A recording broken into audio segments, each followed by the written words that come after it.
hihiram ng kapangyarihan ng mga bituin upang linisin ang mundong ibabaw.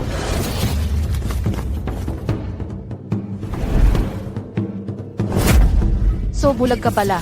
Naglabas na ng utos ng pagpatay ang Star Palace sa P Family Fort, pero mayroon pa ring naglakas loob na sumuway at nandito pa rin. Ang alak sa baso ay hindi naubos. Gaya ng mga ulo ng aking mga kaaway. Minsang pinakain ako ng Pay Family Fort. Kayong mga ito ay hindi pwedeng galawin. Isang bulag na amoy, hindi man lang makita kung nasaan ang kanyang mga kaaway, ay hindi dapat magpanggap na bayani. Hindi ako nandito para magpanggap na bayani. Nandito ako para patayin kayo. Patayin siya.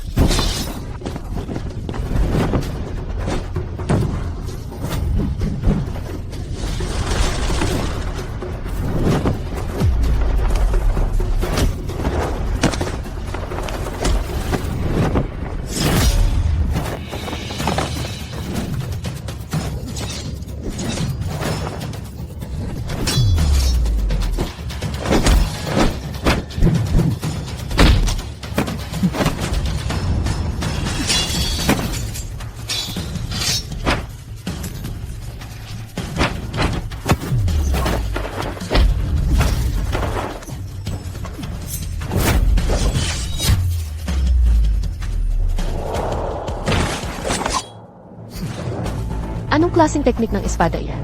Pinapayuhan kita na huwag nang magtanong. Ang 12 bituin ay walang katapat sa mundo. Ako ang ahas ng Star Palace. Bakit hindi ko dapat malaman? Dahil lahat ng nakakaalam ng aking teknik sa espada ay patay na. Gusto kong malaman.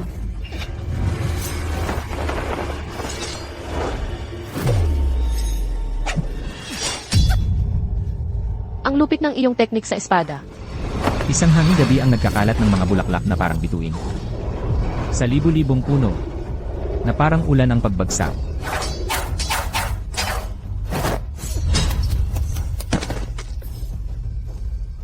Isang hanging gabi ang nagkakalat ng mga bulaklak na parang bituin. Anong teknik ng espada ito?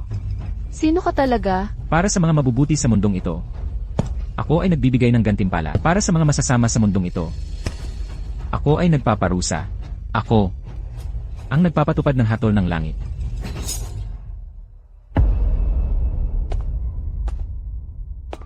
Panahon ng tag-init. Mag-ingat sa apoy. Panahon ng tag-init. Mag-ingat sa apoy.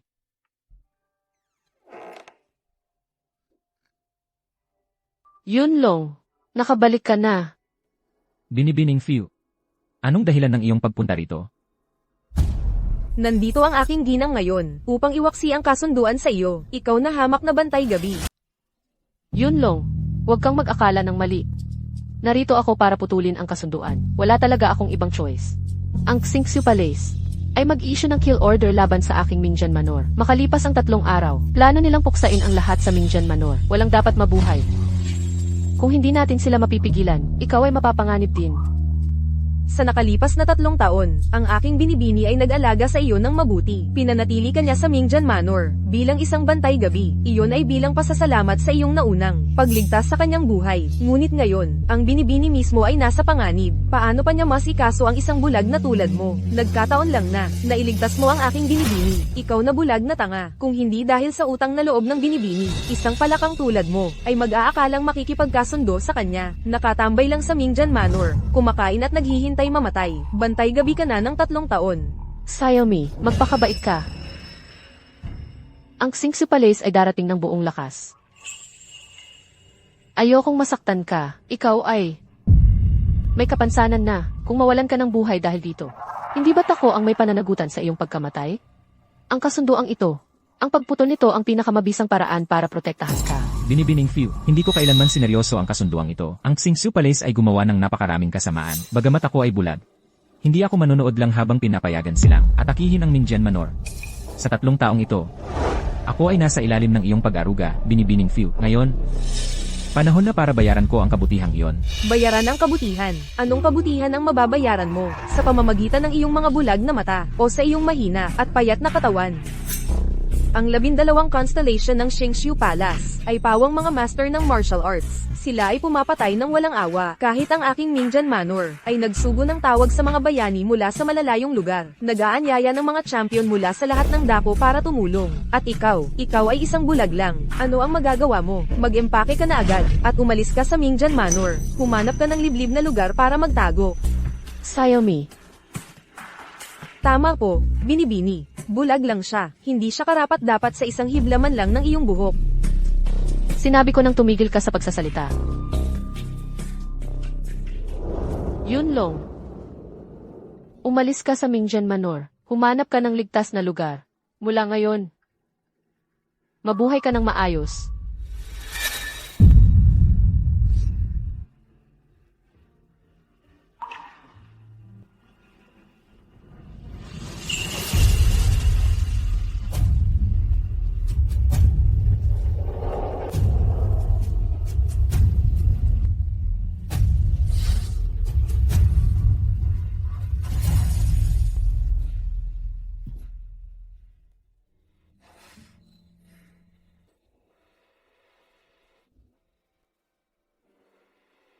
Ang kasunduang ito. Hindi pa ako pumapayag na putulin ito.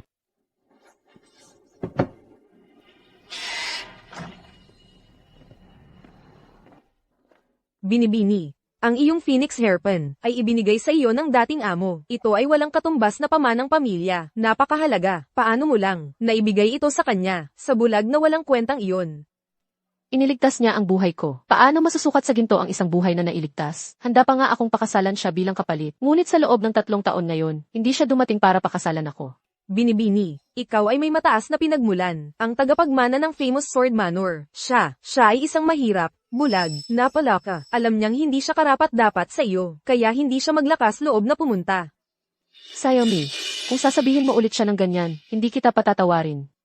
Hindi na ako magsasalita pa. Bagamat hindi niya nakikita, siya ay isang lalaki ng katapatan at dangal. Sana lamang makaligtas siya sa kalamidad na ito at maiwasan ang mga kuko ng Star Lodge.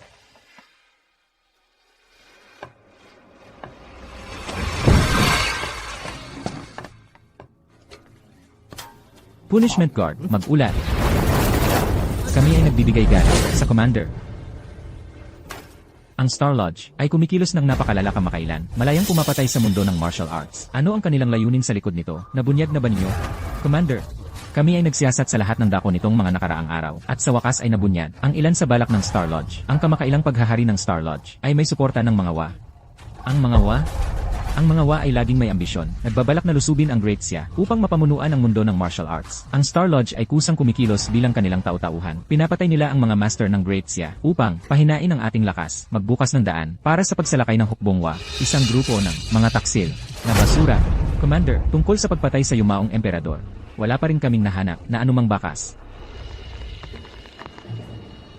Ang Great Xia Dynasty ay personal na itinatag ng yumaong emperador na nagtalaga sa akin bilang punishment commander upang itaguyod ang katarungan sa lupain para sa pagpatay sa yumaong emperador.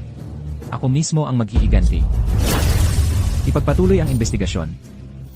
Ipinangangako namin ang aming buhay para sumunod sa iyo, Commander. Ipinangangako namin ang aming buhay para sumunod sa Commander. Ang bilis ko kahapon, ginawa ko para kay Yunlong. Nakalimutan kong ibigay sa kanya. Binibini. Masyado kang mabait kay Ling Yunlong. Hindi lang ibinigay mo ang pamanang, gintong Phoenix Hairpin. Ikaw pa mismo, ang gumawa ng damit para sa kanya. Yung kasuotang iyon, inabot ka, Binibini, ng isang buwang buo para gawin. Hindi siya karapat-dapat na isuot iyon.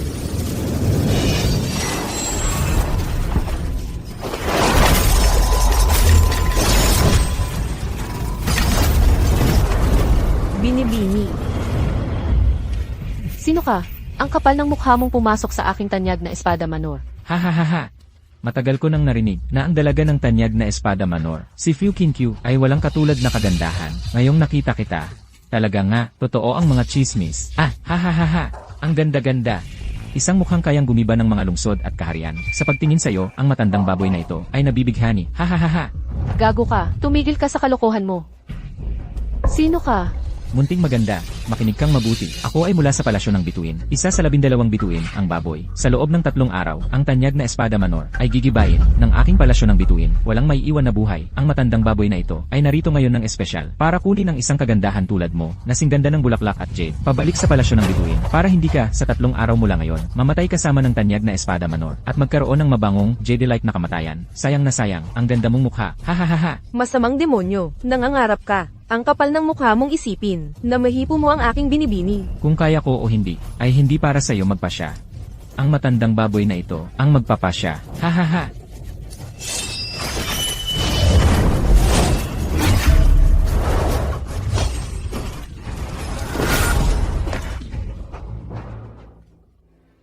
Munting maganda, ngayon, nakikita mo na kung gaano kalakas ang matandang baboy na ito. Sumama ka ng tahimik sa matandang baboy na ito. Pabalik sa palasyo ng bituin, papakiligin kita ng matandang baboy na ito na diskarte sa labanan.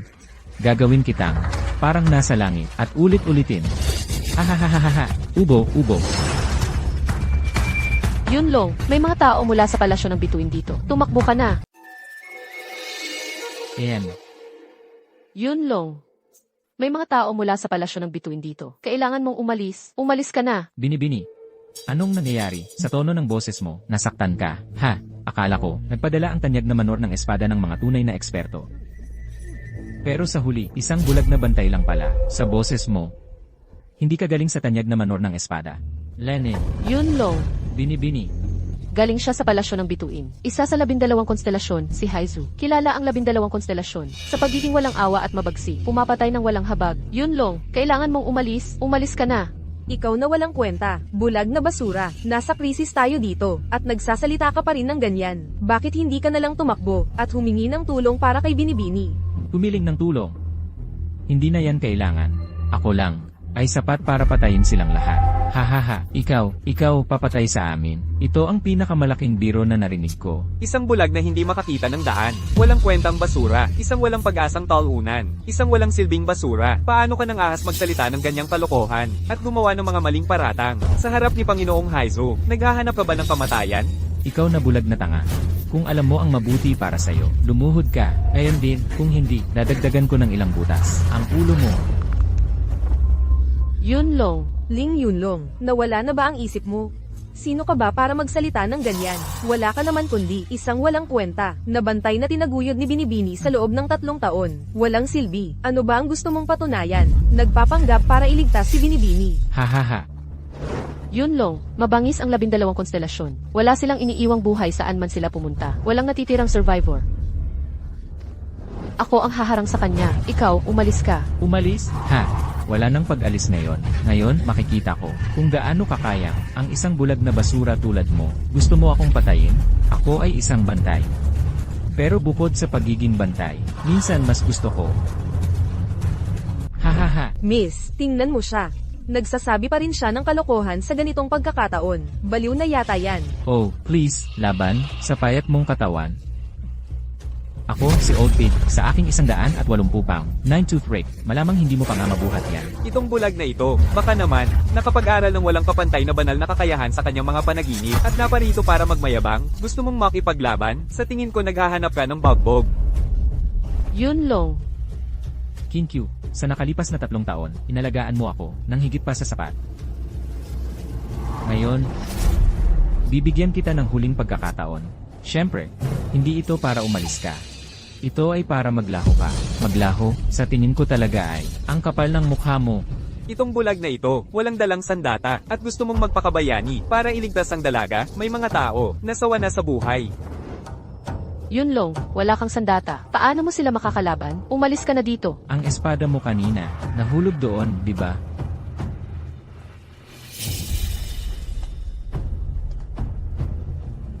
Hahaha, hoy, itong bulag na ito, talagang katawa-tawa. Hindi ako makapaniwala, itong bulag na ito, nagpapatawa ba siya para aliwin tayo? Noong unang panahon, may bulag na humipo ng elepante. Ngayon, mayroon tayong bulag na humahanap ng kanyang espada.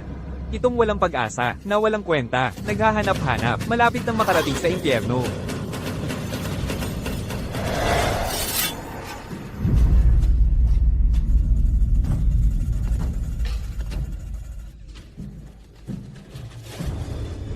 Ang sibilisasyon ng Great Xia, sa loob ng libu-libong taon, ay pinakamatingkad na naipakita ng mga tula ng Tang at liriko ng Song.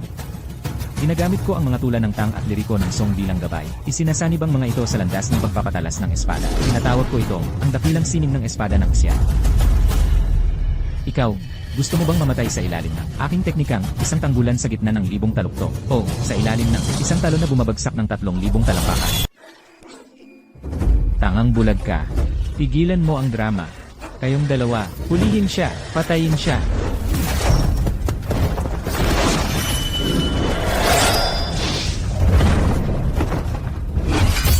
Lasing, tinatamaan ko ang ilaw para masdan ang aking espada. Nananaginip ng mga trompeta na umaalingaw-ngaw sa kampo.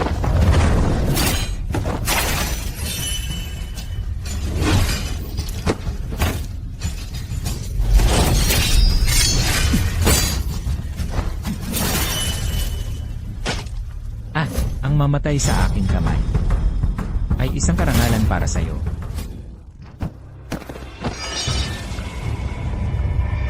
Ling Yunlong, siya pala ay isang dalubhasa sa espada. Ang tindi at ganda ng kanyang paggamit ng espada. Wala pa akong nakitang ganyan. Imposible, Ling Yunlong. Paano niya nakuha ang ganoong kagalingan? Anong klaseng salamangka ang ginamit mo? Isa ka lang bulag na mabaho. Paano mo magagawa ang nakakatakot na paggamit ng espada? Mas naniniwala ka pang, gumamit ako ng itim na mahika. Kaysa tanggapin na, ako, isang bulag, ang tumalo sa 2 tauhan mo. At kanina, ang aking paggamit ng espada ay perpektong sumalamin sa pagsira sa formasyon ni Xinkiji. Napakaganda, pero wala kang pagpapahalaga dito. Ikaw talaga ay nakakadismaya. Lenwe, bulag ka, gago. Huwag mong isipin na dahil pinatay mo ang 2 sa mga tauhan ko ay may pag-asang makalaban mo ako. Isa ako sa 12 celestial constellations. Humihigop ng kapangyarihan mula sa mga konstelasyon upang linisin ang mundong ito. Ngayon, papatikimin kita ng aking 19 na landas ng masamang kalawit. Yak siya sumasabog sa dagat. Hindi mo ba nakita ang tubig ng ilog dilaw na bumababa mula sa langit?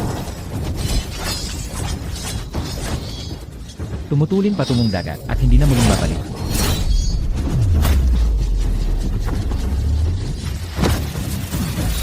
Hindi mo ba nakita, sa makinang na salamin ng mataas na bulwagan, ang pagluluksa sa puting bukid? Maging ang maitim na supla sa madaling araw, sa gabi naging niebe.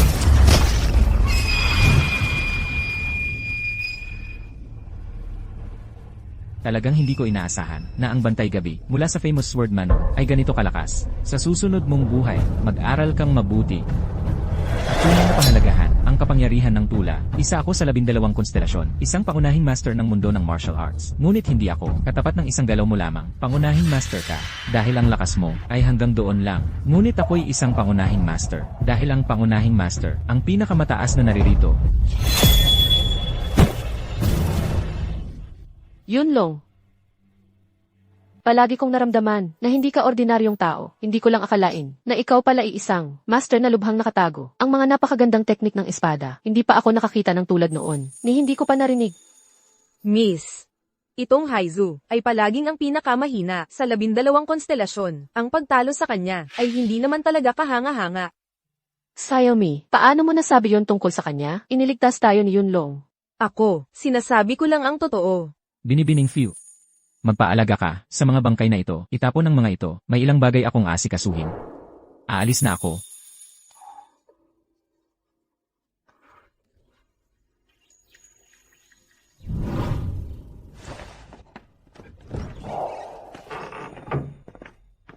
Ling Yunlong. Ling Yunlong. Saan ka ba nagpunta? Dumating ang aking ginang para magdala ng damit sa iyo. Mukhang wala si Yunlong dito.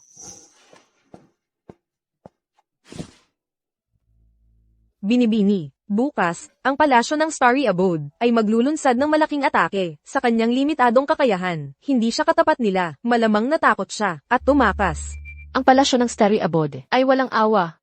Sa mundo ng martial arts, sinumang itinakda nilang patayin ay nagwawaka sa buong pamilyang nilipol. Hanggang sa huling tao at hayop kung talagang umalis na siya, ang tanyag na sangkalan ng tabak. Sana lang manatili siyang ligtas sa kanyang paglalakbay. Ang Ling Yunlong na yun, malamang ay nagtatago na ngayon sa ilang butas ng daga. Gayunpaman, basta't maiwasan niya ang sakunang ito, at mapanatili ang kanyang buhay. Makakatulog na ako ng mahimbing. Binibini, ikaw talaga, nagmamalasakit sa kanya. Napakasipag mo sa paggawa ng mga damit na ito. At ano naman ang ginawa niya? Tumakas ng walang palem. HMPH. Ginawa ko ang lahat ng ito nang hindi umaasang may kapalit. Basta't mabuhay siya ng maayos, sapat na yon para sa akin. Bukod pa riyan, iniligtas niya ulit ako kahapon. Binibini. Kung talagang nagmamalasakit sa iyo ang bulag na yun, bakit hindi siya pumunta para protektahan ka kapag inatake ng palasyo ng Starry Abode bukas? Bakit kanya iiwan ng ganito?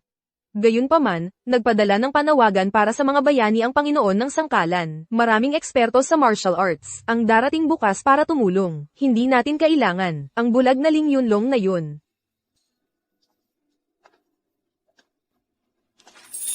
Yunlong. Sana ay magkita pa tayo. Muli.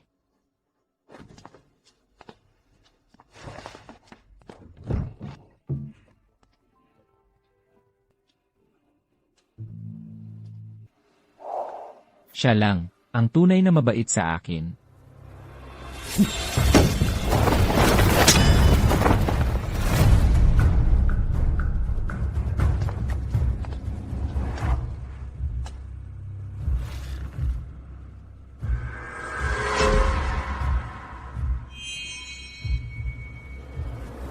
Matandang kaibigan, 3 taon nang wala sa kaluban. Malamang nauuhaw ka na.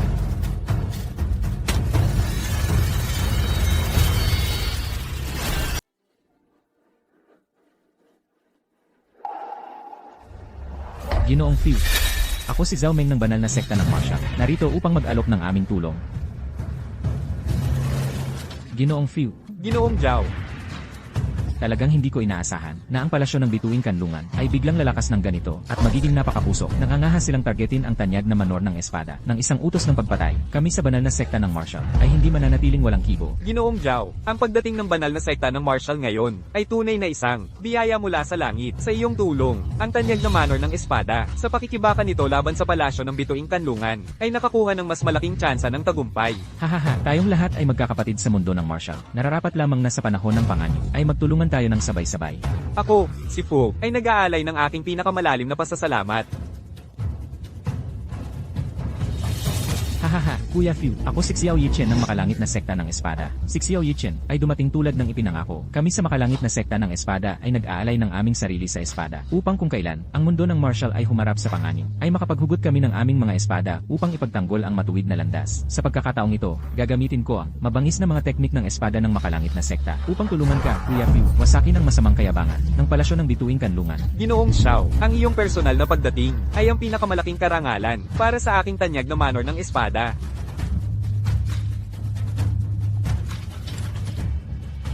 Ginoong Fu.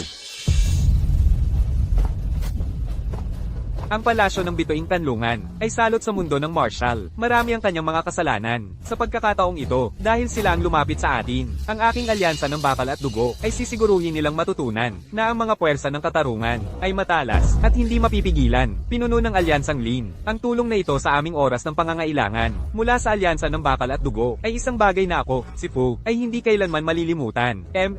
Ginoong Few. Ang tanyag na manor ng espada ay isang kilalang at matuwid na sekta. Paano ito mabubuli ng mga erehe at demonyo?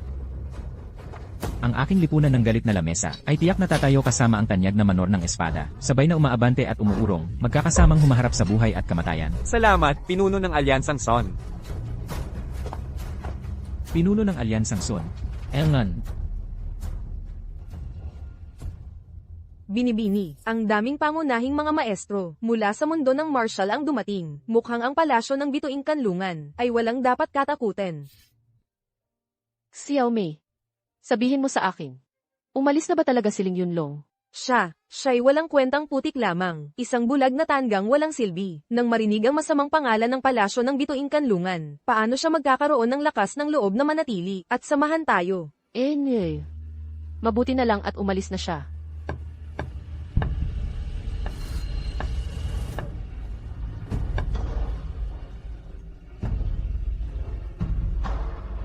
Ling Yunlong. Pinuno ng manor. Si Ling Yunlong ay dumating upang mag-alok ng kanyang tulong. Ano ba ang narinig ko? Gusto pang tumulong sa laban ng isang bulag. Maliit na bulag, nakikita mo ba kung nasaan ang mga taga Star Palace? Ha? Huwag mo kaming maging pabigat, at kaming pa ang magprotekta sa'yo. Nakakatawa naman. Di ka nga makalakad ng tuwid, nangunguna ka pang magsalita, sasabihin mong tutulong ka. Katawa-tawa. Anak, huwag kang magpakagago.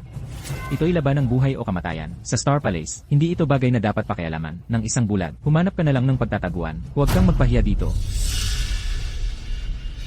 Ang aking Iron Blood Alliance ay sama-sama lamang sa malalakas. Isang walang kwentang bulag na tulad mo, ay hindi karapat-dapat na tumayo sa aming tabi.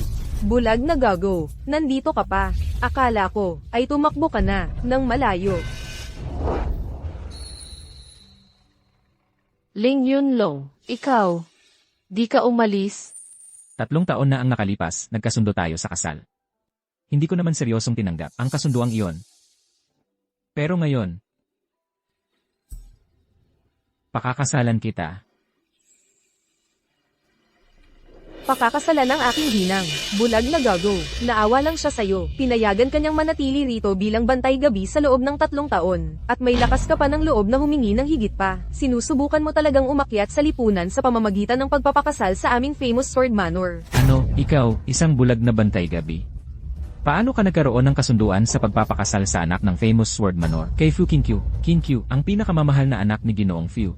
Ginoong Fu, paano mo maaaring ipangako si Qingqiu sa isang tulad niya? Hindi mo ba sinisira ang kaligayahan ni Qingqiu habang buhay? Iyan ba ang gusto mo? Isang bulag na bantay gabi, wala siyang kasanayan sa martial arts, wala siyang itsura. Paano niya maaaring pakasalan si Fu Qingqiu, isang kagandahang tulad ng diyosa? Sayang na sayang, talagang nakakagalit. Palakang nangangarap sa laman ng sisna. Katarantaduhan. Mga kababayan. 3 taon na ang nakalipas, ang aking anak na si Fu Qingqiu ay tinambangan ng 3 master mula sa Star Lodge. Sina Yinho, Shenhao, at Zugo. Malubha siyang nasugatan, at napilitang tumalon sa dagat para makatakas. Si Ling Yunlong ang nakakita. Kay Qingqiu na walang malay. Sa tabi ng ilog, siya ang nagligtas sa kanyang buhay, upang mabayaran ang utang na loob na ito. Kusang loob na pumayag si Qingqiu na pakasalan siya. Bagamat siya ay bulag, taglay niya ang puso ng isang tunay na bayani. Isang bulag na bantay gabi na tulad niya, may lakas ng loob na magsermon sa amin tungkol sa kabayanihan. Bagamat ang aking mga mata ay bulag, ang aking puso ay hindi. Itatanong ko sa inyong lahat, ano ang isang bayani? Ano ang ibig sabihin ng maging isa? Ang tunay na bayani ay isang taong may pambihirang kasanayan sa martial arts. Kilala sa buong mundo ng martial arts. Sila lamang ang karapat-dapat sa ganoong titulo. Ikaw, isang bulag, isang lubos na walang kwentang tao. Sa mundong ito ng martial arts kung saan ang malakas ang nananay, wala ka kundi isang langgam na madaling mapisa. Paano ka naglakas loob na magsalita patungkol sa pagiging makatarungan? Wala ka sa iyong elemento. Ang isang bayani ay dapat nagmula sa isang prestigyoso at makatarungang sekta na may mataas na katayuan at pambihirang estado, saka lamang nila maitataguyod ang mundo ng martial arts sa tamang landas. Ikaw ay isang bulag lamang na naghihikahos bilang isang bantay gabi. Wala kang sekta, walang kinabibilangan, mababa ang iyong estado. Ang mga salitang pagiging makatarungan at kabutihan ay sagrado. Hindi ito para sa mga katulad mong magdungis. Sa mundo ng martial arts, ang isang bayani ay kayang baguhin ang takbo ng labanan at magtipo ng iba sa isang tawag lamang. Tignan mo ang sarili mo, kung may magsasaga sa'yo, hindi mo man lang maiwasan. Anong pag-uusapan ng pagiging makatarungan? Humanap ka ng lugar na magtago. Huwag ka nang magpahiya dito. Kung hindi, pagdating ng Xingqiu Palace, isang hampas lang, patay ka na. Kaya nga, ang isang bayani ay dapat may mabagsik na pamamaraan at malakas na lakas bilang sandigan. Ikaw, isang bulag, wala kang kakayahang lumaban. Isa ka lang pabigat kung magtatago ka. Anong karapatan mo para makipag-usap sa amin? Kung may puso ka bang makatarungan, ito ay isang paglapastangan sa mismong salitang bayani. Mga kasama, huwag ninyong maliitin si Ling Yunlong. Bagamat hindi siya nakakakita, hindi siya ang walang kwentang lalaki na sinasabi ninyo kahapon lang. Nag-isa niyang hinarap si Haizu ng 12 stars, walang takot, at pinatay siya. Ha ha ha ha. Binibining Fu, kung ang isang bulag ay maaaring maging dakilang bayani, ako, si Zhao Meng, ay maaari na ring pumitas ng mga bituin sa langit. Isang bulag, ang tumalo sa isang master mula sa Xingqiu Palace. Sino ang maniniwala dyan? Tiyak ang bulag na ito ay magaling lang magsalita. Sa ilang salita lamang, nagawang malito niya si Binibining Fu at baliktarin ang tama at mali. Hindi totoo yan. Karapat dapat si Yunlong. Ano naman kung may puso siyang makatarungan? Isa lang yan dagdag na bangkay.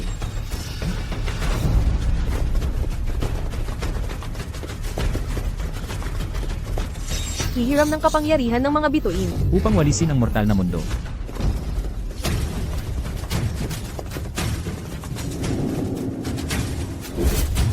Mga master ng Xingqiu Palace. Xiao Fu, Zhen Shanyu, Xingqiu Palace, ang lakas ng loob mo, nagdala ka talaga ng napakaraming tao. 12 stars. Alyansa ng bakal at dugo, pintuan ng banal na sining ng pakikipaglaban, samahan ng galit na sibat, sekta ng makalangit na espada, sakto ang timing, ang aking palasyo ng tirahan ng bituin, ang magsasama-sama sa inyong lahat ng isang bagsakan. Kayabangan. Ang palasyo ng tirahan ng bituin ay tiyak na, naghahanap ng kamatayan, mangahas na kumilos ng napakawalang galang, sa harap namin ng mga maestro. Kayong mga tampalasan, paano kayo nang ahas magsalita ng ganoong kalokohan? Ako, si Sun Yidao, ay naglibot sa mundo ng martial. Sa loob ng maraming taon, hindi pa ako nakakita ng sinuman, na ganoon ka-ignorante at mapagpalagay. Isang grupo ng mga tanga. Mamamatay kayong lahat dito. Wuma, Chou Niyu. Sa loob ng palasyo ng tirahan ng bituin, pangalawa at pampito lang ang ranggo ninyo. Sa dalawa lang ninyo, akala ninyo kayang sapulahin ang lahat ng bayani na naririto?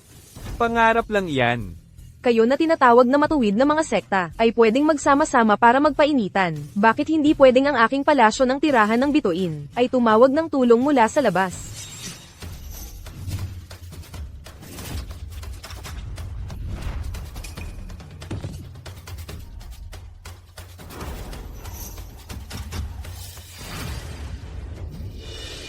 Haiten Michirugi Ryu ng lupain ng Wa. Ako si Sato Hayato, bumabati sa inyong lahat. Wuma, Chou Niyu. Wuma, Chou Niyu. Nakipagsabuatan nga kayo sa mga kontrabida. Mga hayop na mas mababa pa sa baboy at aso. Nabaliw na kayo, nakipag-alyansa sa mga tagawa. Ang gawaing ito ng pagtataksil sa inyong bansa para sa kaluwalhatian ay lubos na kasuklam-suklam. Kayong mga kontrabida, gumagawa ng lahat ng kasamaan araw-araw, naglalabas ng pagdanak ng dugo at kaguluhan sa mundo ng martial ay sapat ng masama. Ngayon nakikipagsabuatan kayo sa mga tagawa, sinusubukang gamitin ang mga panlabas na puwersa upang puksain ang mundo ng martial ng gitnang kapatagan. Ang inyong mga intensyon ay hindi mapapatawad.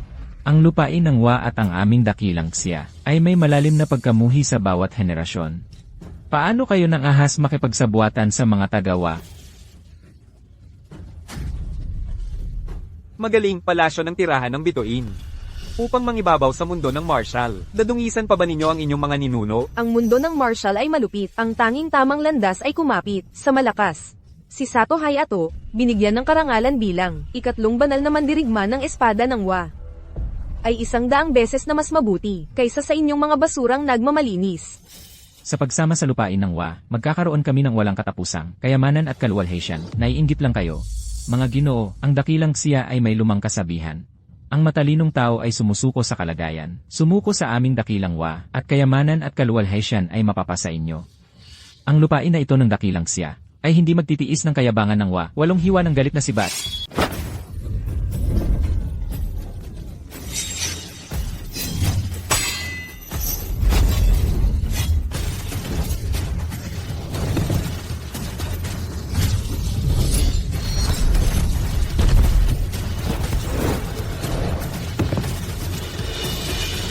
Ang tapang ng sibat, talagang malakas at kahanga-hanga ang teknik ni Ginoong Sun sa sibat. Wala talagang pag-asa ang kalaban. Napakabagsik ng estilo ni Sun Yidao sa sibat. Bawat hampas ay nakamamatay. Matatalo siya sa loob ng 10 galaw.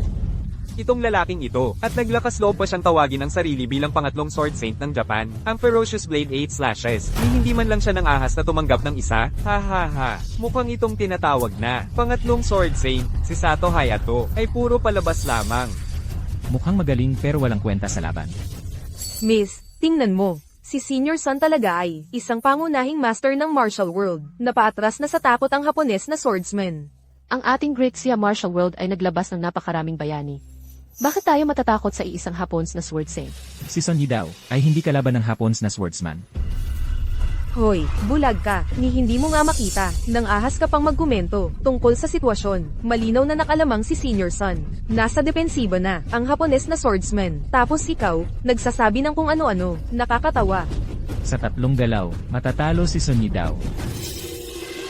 Sige, tapos na ako sa paglalaro. Tandaan mo ito, ang masaksihan ng aking sibat ay ang pinakamalaking karangalan ng iyong buhay.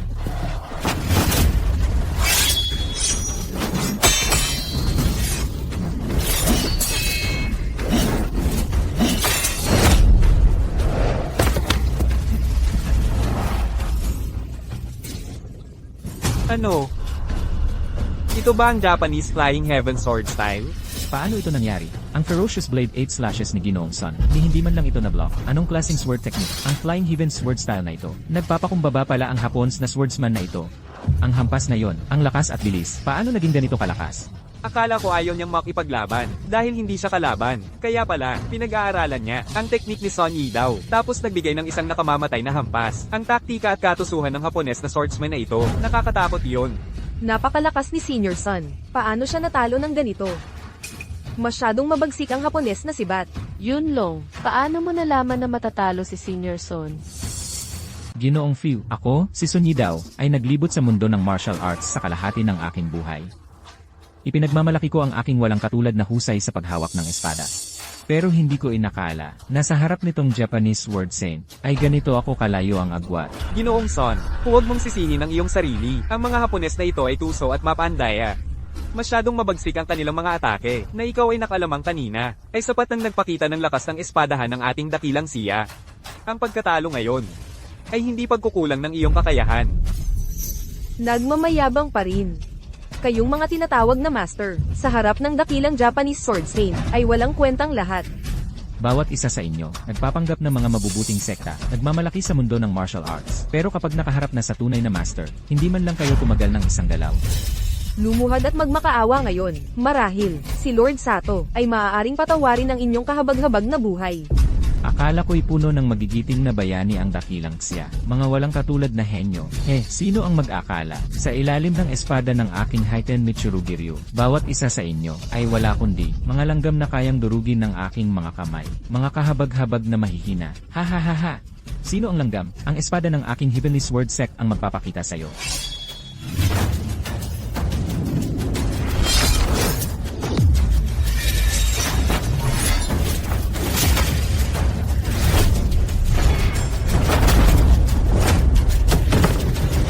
Ginoong Xiao. Kahit si Sect Leader Xiao ay hindi kalaban. Ang espada ni Sato Hayato. Walang sinuman dito ang makakatiis. Sa pagsasama ng Star Palace at Japan, ang Cloud Sword Manor ay wawakasan ngayon. Muling pinatunayan mo na ang mundo ng martial arts ng dakilang siya ay puno ng kahabag-habag na langgam. Lumuhod sa harap ko. Hindi. Huwag mo akong patayin. Ayokong mamatay. Kung gayon, talikuran mo ang iyong mga sining panlaban at sumuko ka sa aming dakilang bansa ko. Maging aso ka namin.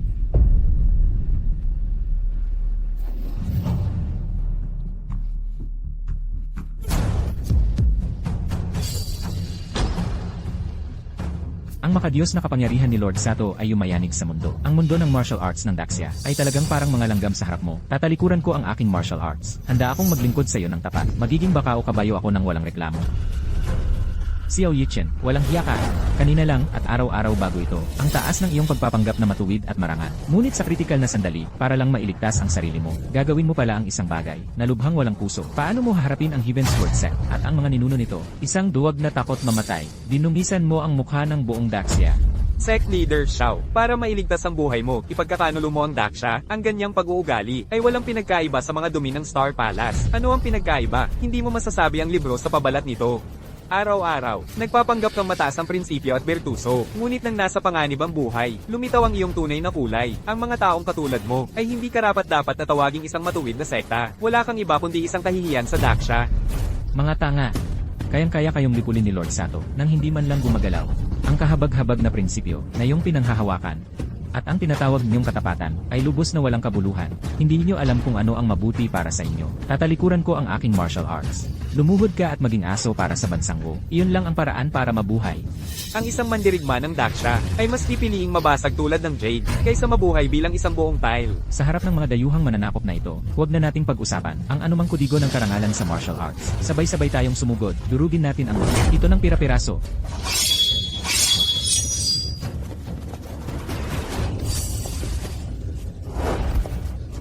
Kahit sabay-sabay kayong umatake, hindi kayo katapat ng mga wo. Yunlong, ano man ang mangyari, kasama kong babagsak o mananatiling nakatayo ang famous Sword Manor. Kailangan mong umalis. Lumayo ka ng lubusan.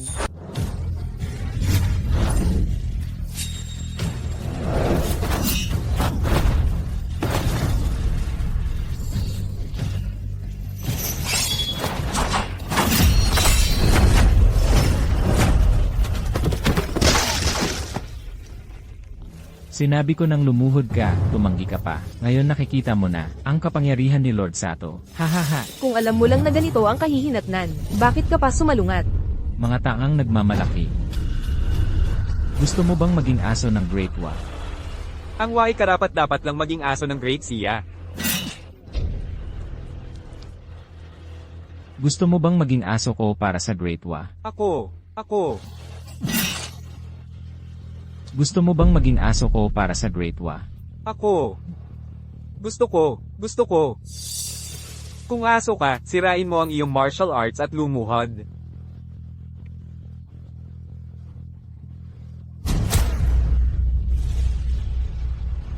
Aking Panginoon, sinira ko na ang aking martial arts. Nakikiusap ako, kahabagan ninyo ako. Hahaha. Lim Sing Zhe, hindi ba't ang tapang-tapang mo noon? Bakit ngayon hindi ka na makapagsalita ng maayos? Kung matalino ka tulad ko at lumuhod ka ng maaga, hindi mo na kailangang mapahiya ng ganito. Ako ay aso ng Great Wa. Sinalakay ng Wa ang ating lupain, at hindi natin sila napigilan sa ating hangganan. Kahit ako'y mamatay, wala akong mukha na harapin ang ating mga ninuno. Sato Hayato, kung gusto mong pumatay ng tao, ako muna ang patayin mo. Ang Great Sia ay may mga asong nagpapakumbaba at nagmamakaawa, at mga lalaking matatag at may dangal. Hindi kailanman masasakop ng Wa ang Great Sia. Seje, umpisahan ko sa pagpuputol nitong matandang buto. Baliin ang gulugod ng Great Sia.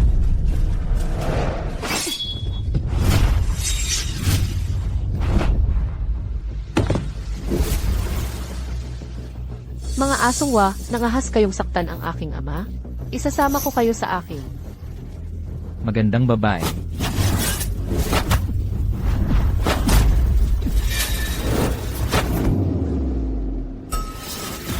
Ang mga babae ng Great Sia ay talagang magaganda. Pagkatapos kong patayin ang lahat dito, sasamantalahin kita ng husto. Asawa ko siya, dahil sa sinabi mo, kahit si Amaterasu ay hindi makakapagligtas sa iyo. Hahaha! Ang mga babae ng inyong dakilang Sia ay bumagsak na ng lubhat na nangangailangan pa ng isang bulag na mabaho para ipagtanggol sila. Ang diwa ng pakikipaglaban ng mga lalaki ng dakilang Sia ay kawawa. Mas masahol pa sa aso. Ling Yunlong, walang kwentang basura. Paano nang ahas ang isang bulag na tulad mo na hominin si Panginoong Sato? Ang pagkahilig ni Panginoong Sato sa asawa mo ay isang karangalan para sa'yo. Eksakto, walang katulad ang kapangyarihan ni Panginoong Sato. Kahit na mga dalubhasa tulad namin, ay naputol ang aming martial arts. Kung ayaw mong mamatay, ipadala mo ang iyong asawa para maglingkod kay Panginoong Sato ngayon din. Kung malugod siya kay Panginoong Sato, syempre papatawarin niya ang iyong Minjan Manor. Ling Yunlong, bulag ka. Ano ang akala mo? Makakalaban mo ang mga Hapon.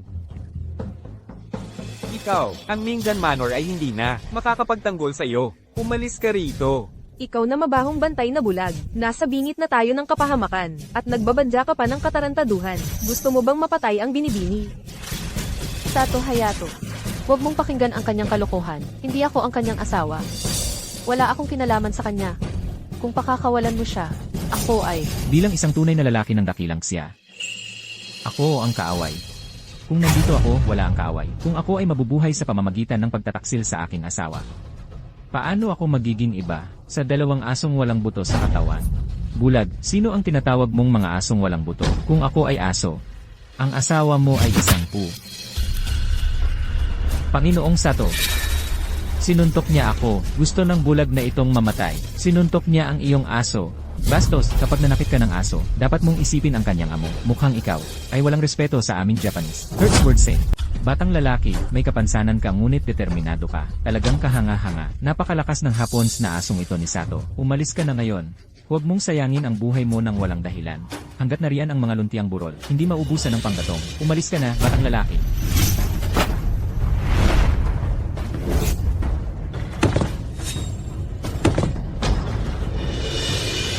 Sa tingin mo ba talagang makakaalis ka? Ang famous Sword Manor, ngayon, kahit langaw ay hindi makakalabas. Panginoong Sato, dapat mong tipirin ang lakas mo para mas ma-enjoy mo ang mga magagandang dalaga ng dakilang Sia. Hahaha! Ang bulag na ito na mabaho, ipaubaya mo siya sa amin mula sa Star Palace.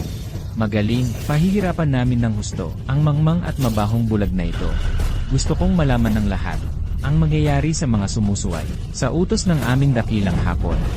Huwag kang mag-alala, aking Panginoon. Ngayon, gagawin kong magmakaawa sa kamatayan ng bulag na ito. Ngunit hindi ito makakamit. Bulag, may lakas ka ng loob. Ngunit ikaw ay isang hanggal na hindi alam ang katotohanan. Dito magtatapos ang buhay mo ngayong araw. Yunlong, tumakbo ka. Pampito sa ranggo si Uma sa Star Palace. Walang katulad ang kanyang kapangyarihan. Tumakbo ka, Yunlong. Nakikiusap ako sa iyo. Kung aalis ako, ano ang mangyayari sa'yo? Ano ang mangyayari sa famous Sword Manor? Bukod pa riyan, bawat pulgada ng ating lupain ay nabuhusan ng dugo. Bilang isang lalaki ng dakilang siya, tungkulin kong durugin ang mga bungo ng mga Hapons at punuin ang kanilang lalamunan ng dugo. Binibini, ang bulag na ito, si Ling, ay nawalan ng isip sa takot. Hindi siya karapat-dapat sa iyong pag-aalala. Hindi naman talaga. Sa paglalakbay nating ito, kahit papaano ay hindi tayo malulungkot sa daan patungong impyerno. Hindi ko lang inakala na ang sasama sa atin sa impyerno ay isang bulag na bantay gabi. Batang lalaki para kay Binibini Few. Para sa dakilang siya, harapin mo ang tiyak na kamatayan ng may kalmado at determinasyon. Ang iyong magiting na paghakbang pasulong ay 10,000 beses ng mas dakila kaysa sa mga asong Hapons na ito. Maging panatag kayo mga kasama. Hindi ko hahayaang mabuhay ang sinumang piratang Hapons na mga has tumapak sa lupain ng dakilang siya at umalis ng buhay sa lupain ito. Ang dalawang ito na nakahandusay sa lupa ay nagsabi ng mga bagay na 100 beses pang maganda kaysa sa sinasabi mo. Ngayon, hindi ba't naging aso pa rin sila para sa ikatlong banal na mandirigma ng Hapon? Kapag ang aking patalim ay nakadikit na sa iyong leeg, tingnan natin kung matatag ka pa rin ganito. Ang aking espada ay yari sa tula ng Tang at Song. Nais mo bang harapin? Ang liwanag ng isang espada ay nagpapalamig sa 19 na lupain. O kaya'y hindi ako babalik hanggat hindi nasasakop ang lulan. Isinasali ng bulag na lalaki ang tula ng Tang at Song sa kanyang paggamit ng espada. Puro kahangin. Hinahanap mo talaga ang gulo.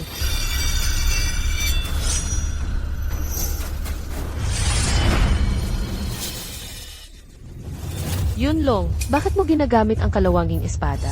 Kalawanging basura lang ito? Paano mo makakalaban ang pinong talam na asero ni Wuma? Gamit yan. Binibini, ang sirang espada ng bulag na lalaking iyan ay hindi magtatagal ng ilang galaw lang. Habang sila ay abala, kailangan mong tumakas kasama ang Panginoon ng Manor. 8 sikreto ng bituin. Galit na kabayuhan sa umuugong na buhangin. Yunlong, mag-ingat ka. Sa dinami-raming labanan sa ilaw na buhangin, pinutusok ang baluti, ngunit nakatayo pa rin tayo. Hanggang bumagsak ang lulan, hindi tayo kailanman urong sa mga pader. Nasugatan talaga ng binatang ito si Wuma. Si Wuma pang-7 sa ranking ng kapangyarihan ng Stellar Palace. Hindi ko akalain. Ang kasanayan ni Young Master Ling. Nananaginip ba ako? Yunlong, hindi talaga ako nagkamali sa'yo. Tumahimik kayong lahat. Nagpadalos-dalos ako sandali, hindi ako handa. Lahat, dilatan ninyo ang inyong mga mata at panoorin. Sa loob ng 10 galaw, gagawin kong giniling ang bulag na ito. Lalabanan mo ako. Hindi ka pa sapat na malakas.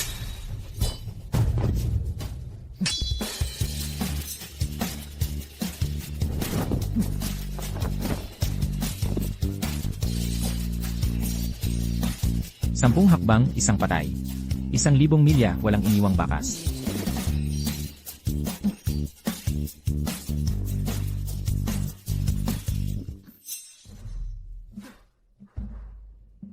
Ang paggamit ng tula ng Tang at Song sa iyong paggamit ng espada, iyan ay talagang kahanga-hanga. Ano? Gusto mong matuto? Kung hindi ka nakipagsabuatan sa Wu at nagtaksil sa iyong bansa, hindi ako mag-aatubiling turuan ka. Tama ba ang naririnig ko? Ikaw, isang bulag na nasa pintuan ng kamatayan. Nag-aakalang turuan ng Xingshu Aces. Lord Wuma ng mga teknik sa espada. Ang taong ito na naghihingalo. Paano siya naging ganoon kapalalo? Ahahaha. Eksakto. Bigyan ka ng 1 pulgada at kukuha ka ng 1 milya. Ang pagtatanong ni Lord Wuma tungkol sa iyong paggamit ng espada ay awa lang niya sa'yo. Sa susunod na sandali, si Lord Wuma ay tapusin ka ng 1 hiwa. Hahaha, sa mundong ito, ang tanging makakapagturo ng Wuma Blade Technique ay ang Sword Saint ng Great Wu Nation, Lord Sado. Hahaha. Wuma, pigilan mo na yan sa lalaking to. Putulin mo ang mga braso't binti niya. Gapusin mo ang asawa niya. At dalhin mo rito sa akin. Gusto kong magsaya. Tatay, ang laban na ito, sino ba talaga ang nanalo? Parehong napakalakas, ni Wuma at Ling Yunlong. Sa totoo lang, hindi ko masabi kung sino ang nanguna. Matalas ang mata ng Third Sword Saint of Wa, at walang kapantay ang galing. Kapag sinabi niyang mamamatay ka sa hating gabi, ang hari ng impyerno mismo ay hindi maglalakas loob na maghintay hanggang umaga. Hahaha. Mabuting aso ka. Napakabuting aso. Ahahaha. Salamat sa papuri, aking Panginoon. Wuma, Narinig mo ba ang sinabi ni Lord Sato? Tama na ang paglalaro, patayin mo na. Ang pakialamerong bulag na to. Ano ang gagawin natin, tatay?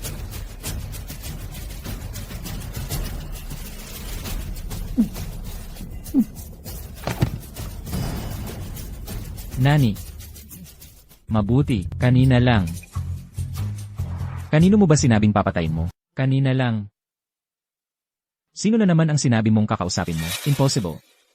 Talagang imposible. Yun ang amin. Number 7 ng Star Lodge. Ikaw, isang bulag na hindi makakita. Paano mo tadtarin ang kanyang lalamunan sa isang saksak? Halika at subukan mo ako. At malalaman mo. Pa, nakita mo ba yon? Yunlong, siya. Ang galing niya. Oo.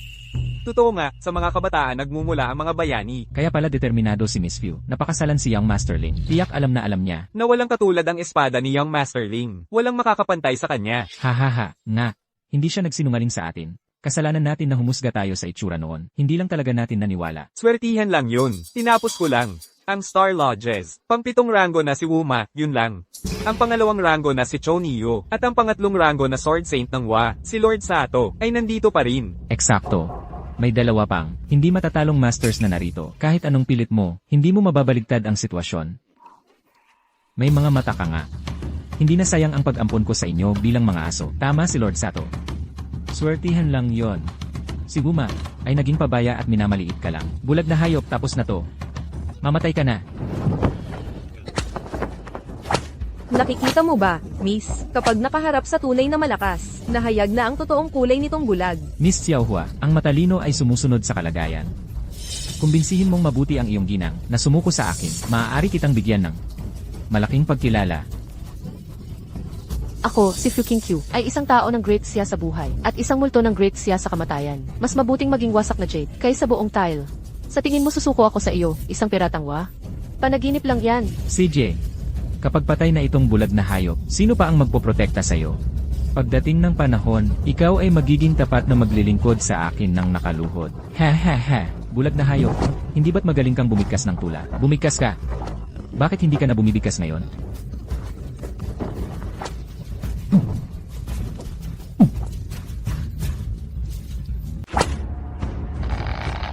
Nagmamadali ka ba para makipagkita sa iyong may kapal? Lubos akong nagagalak na tulungan ka. Huwag kang magmayabang. Napakagaling ng iyong paggamit ng espada. Napakagaling, napakagaling. Magaling. Mabilis na parang kidlat. Tahimik na parang dagat. Mabuti. Napakagaling. Ikaw na hamak na paslit. Nagpapanggap ka palang tanga. Hindi ko naman sinabing mahina ako. Sa totoo lang, palagi kong ipinaglalaban na malakas ako. Kayong mga tao lang naman ang ayaw maniwala sa akin. Taga-great siya ka rin pala. Sa halip na maging tunay na lalaki, pinili mong maging aso. Mas mabuti ng maging aso ng nagwagi kaysa multo ng natalo. Isang simpleng katotohanan. Paano mo hindi maintindihan? Yaman at karangalan lang ang habol ko. Mali ba yon? Alam mo rin ang kasabihan. Ang nagwagi ang namumuno, ang natalo'y naglalaway. Dapat alam mo rin na ang isang asong tulad mo, kahit humihina pa, ay patay na. Panginoong Sato, iligtas mo ako. Iligtas mo ako. Ikaw.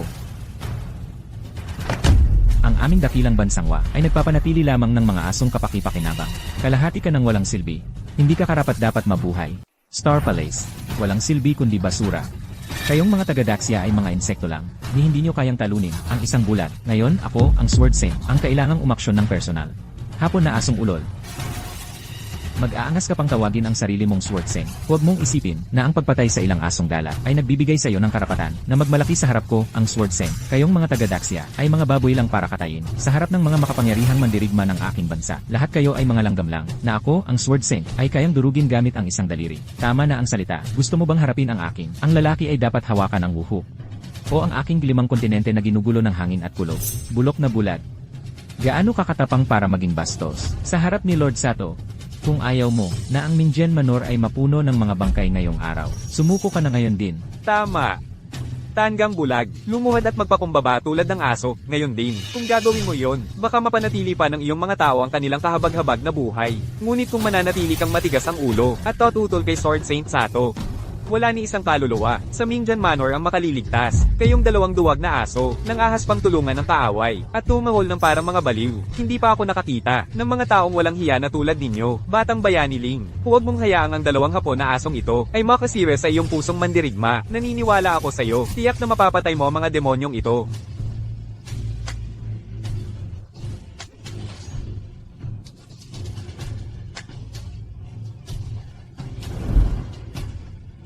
Ang lakas ng aura ng espada, ito ba ang tunay na kapangyarihan ng hapon na Sword Sen? Ito ay nasa ibang antas na, kaysa sa baka at kabayo ng Star Palace.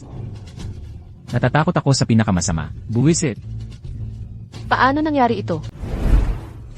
Makapangyarihan si Panginoon Sato, ang bulag na yon. Paano naglakas loob ang isang maliit na kislap ng liwanag, na hamunin ang araw at buwan? Nakakatawa, hahaha. Ang santo ng espada ng Wa.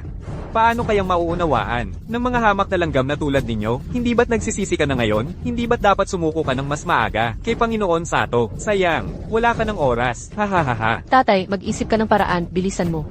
Baka si Yunlong ay... Binibini, kahit ikaw ay nakikita ito, ang bulag na yon ay tiyak na mapapahamak. Ano pa ang magagawa niya? Mas mabuti pang simulan mong isipin kung paano haharapin ang galit ni Sato. Posible kaya na talagang ninanais ng langit na wasakin ang ating sikat na manor ng espada? Hindi pa natalo si Yunlong. Kung tunay na makapangyarihan si Sato Hayato, gaya ng sinasabi nila, dapat noon pa siya umatake. Hahaha, naniniwala ka bang matatalo ng bulag na ito? Si Panginoon Sato, mas maniniwala ka pa na kayang umakyat ng puno ang isang baboy. Hahaha. Kaysa maniwala na maililigtas ka ng bulag na ito, mas mabuti pang maligo ka, at magpainit ng kama, at maghintay na dumating si Panginoon Sato, upang pagbigyan ka. Xiao, wala kang hiya. At kung manalo si Yunlong, ano ang mangyayari? Hahaha, ang bulag na ling na yon, huwag nang manalo. Kung makatiis lamang siya, ng isang galaw mula kay Panginoon Sato, kakainin ko ang tambol na ito. Hahaha, babaeng bulaklak. Dahil labis ang nais mo sa kanyang kamatayan, ipagkakaloob ito ng santo ng espada na ito. Yunlong, umalis ka sa daan.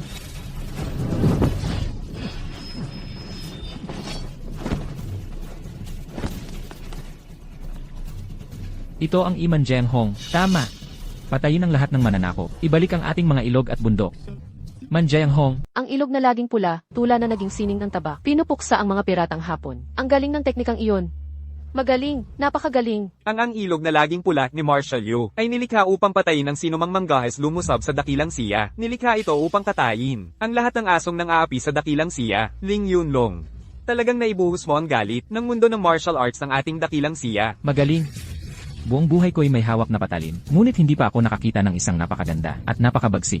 Noon, ibinagsak ni Marshall Yu ang prinsipe ng layang gamit ang kanyang sibat. Ngayon, pinugutan ni Yaong Heroling ang mga demonyong hapon gamit ang kanyang taba. Ito ang diwa ng martial arts ng ating dakilang siya. Ito ang kapalaran ng martial arts ng ating dakilang siya.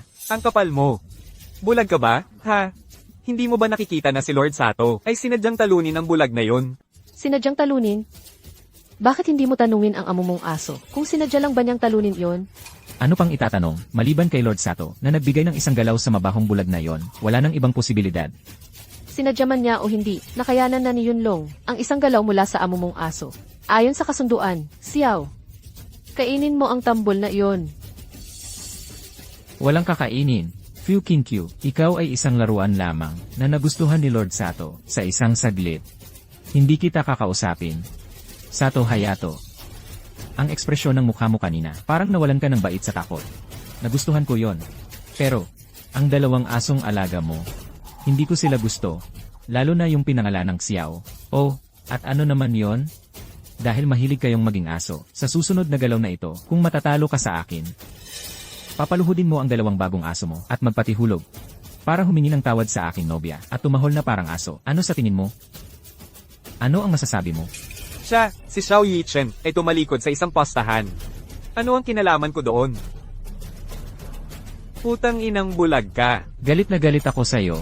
Hindi ba't kanina'y nagyayabang ka na ang amo mong aso ay hindi matatalo?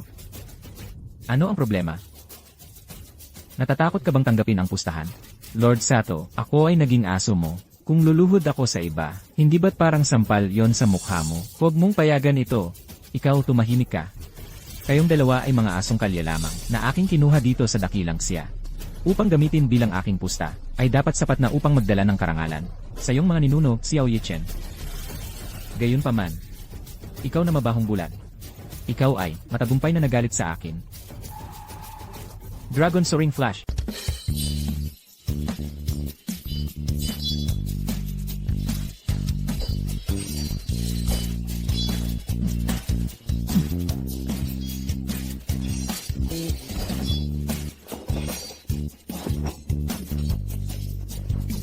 R.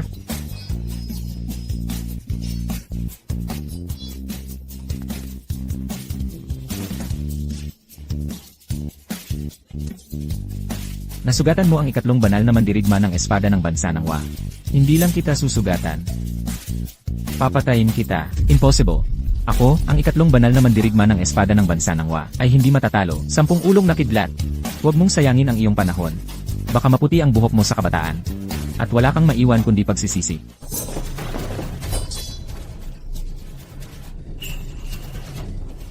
Panginoong Sato. Ito ay, Yunlong, ayos ka lang ba? Yunlong, ayos ka lang ba? ayos lang ako. Sato, wala kang pag-asang manalo ngayon. Wala talaga. Ngayon, ipapatungkod mo ang 2 aso mo sa harap ng nobya ko. At humingi ng tawad. Bulag ka. Bastos, mabait si Lord Sato, kaya nga buhay ka pa. Huwag kang magpakawalang utang na loob. At sinong nagsabing si Fu Qingqiu, ang nobya mo, isa lang siyang aso ni Lord Sato. Tumahimik ka. Lumuhod.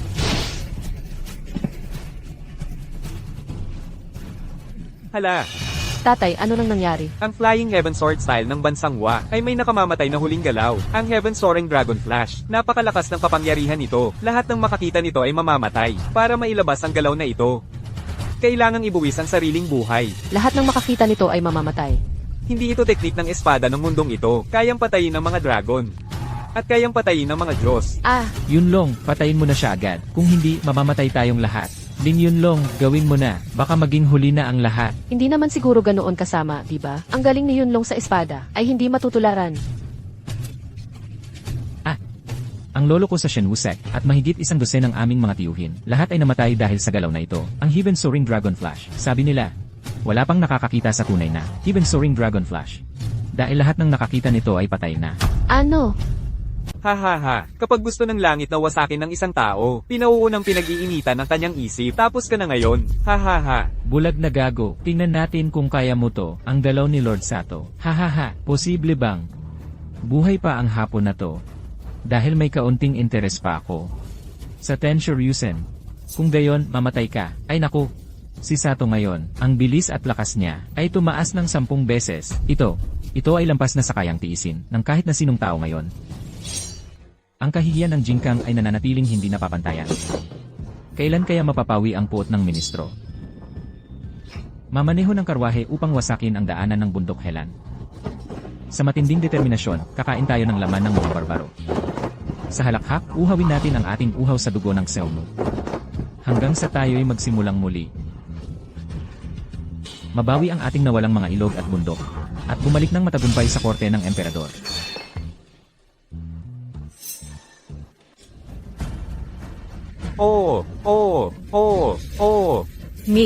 Miss, natalo ang asong hapon. Ang tula ng dakilang siya ay maaaring maging mga patalib.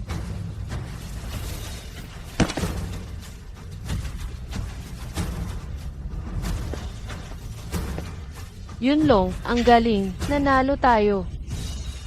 Sa kabataan nabubuo ang mga bayani. Walang katulad ang husay sa espada ni Binatang Lim. Ako, si Son, ay talagang humahanga.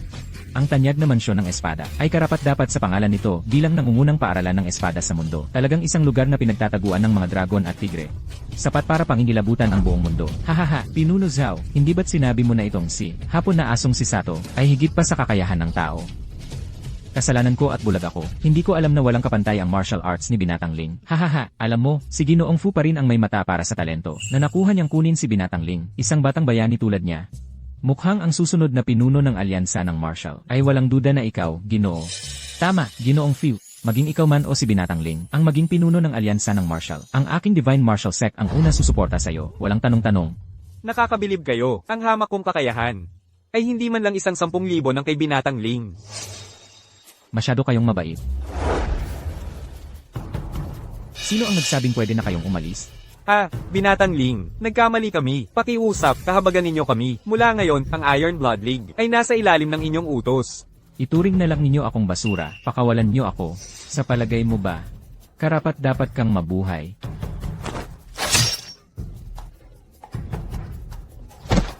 Mabuti, magaling. Mga taksil na nagbenta ng kanilang bansa para sa katanyagan, ay karapat dapat mamatay. Ang daga na yon na nagbenta ng kanyang bansa ay tinapos ni Ling Xiaoxia sa isang tira. Swerte ka lang. Ginoong Fiu, narinig namin na si Binibining Fiu at si Ling Xiaoxia ay nakipagkasundo. Kailan mo kami imbitahin sa piging ng kasal? Ang tanyag na manor ng espada na may manugang na tulad ni Ling Xiaoxia para tumulong, hindi makakalimot sa amin kapag tumaas na kayo sa mundo ng martial, di ba? Bakit pa maghihintay ng itinakdang araw? Uminom na tayo ngayon, bago bumaba ng bundok. Ano sa tingin mo? Mabuti. Doble na pagdiriwang iyon. Ngayong gabi, inom tayo hanggang sa bumagsak. Hahaha. Ang galing sa martial arts ni Ling Xiaoxia ay walang kapantay, at ang kanyang pagiging matuwid ay walang hangganan. Alam ng aking anak na babae na siya ay mahina ang ulo, at malamang ay hindi karapat-dapat sa tanyag na manor ng espada. Yunlong, hahamakin mo ba ako dahil mabagal at mahina sa martial arts? Mula pa sa simula, hindi mo ako hinamak dahil bulag ako. Paano ko kayang hamakin ka? Kaya pag-ibig na magkabilang panig, magpakailanman. Ipamahagi ang mga imbitasyon sa kasal sa malalayong lugar. Makalipas ang 3 araw, papupuntahin ko ang lahat ng mga mahahalagang tao sa aking sikat na tahanan ng espada, upang masaksihan ang kagandahang loob ng aming magiging manugang. Salamat sa iyong pagpapala, Ginoong Zai. Binibini. Bagamat si Ginoong Ling ay isang walang kapantay na mandirigma, bulag pa rin siya. Kung malaman ito ng ating mga kamag-anak at kaibigan, tatawanan nila tayo hanggang mamatay. Huwag kang magsalita ng kung ano-ano. Yunlong, huwag mong pansinin ang kalokohan ni Xiaomi. Kinkyu, sa loob ng 3 araw, bibigyan kita ng isang piging ng kasal na yayanig sa buong mundo. Pagbati, mahal na hari. Panginoong Sato, lipunin ng sikat na tahanan ng espada. Mahal na hari, sa simula, si Panginoong Sato ay nagwawalis sa sikat na tahanan ng espada. Ngunit biglang, lumitaw ang isang bulag na bantay gabi. Pinatay niya si Panginoong Sato. Ano, isang bulag? Ang bulag na iyon ay, si Ling Yunlong yun. Kuya, Nawala ka ng 3 taon nang walang bakas, at nabulag ka? Dahil nawala na ang iyong paningin. Dapat ay nagtago ka na lang tulad ng daga. Paano ka nang ahas na patayin ng Sword Saint ng Wakountry? Sinira mo ang mga plano ko. Karapat dapat kang mamatay. Nasaan siya ngayon? nasa Famous Sword Manor pa rin. Pagkatapos ng kamatayan ni Wang Qian, balak niyang pakasalan ang anak na babae ng Famous Sword Manor, Fu Qingqiu, Ling Yunlong. Noon, sinabi mo na wala kang interes sa kapangyarihan. Iniwan mo ang titulo ng Prince of the Northern Garrison, at umalis ng walang sabi-sabi. Naiintindihan ko na, gusto mong gamitin ang Famous Sword Manor bilang hakbang, upang pag-isahin ang buong mundo ng martial arts. Ling Yunlong, pareho tayo. Ang ating panghuling layunin ay umakyat sa trono ng emperador. Prince of the Northern Garrison. Dapat ay sumang-ayon ka pa rin sa mga tuntunin ng aming Wakountry.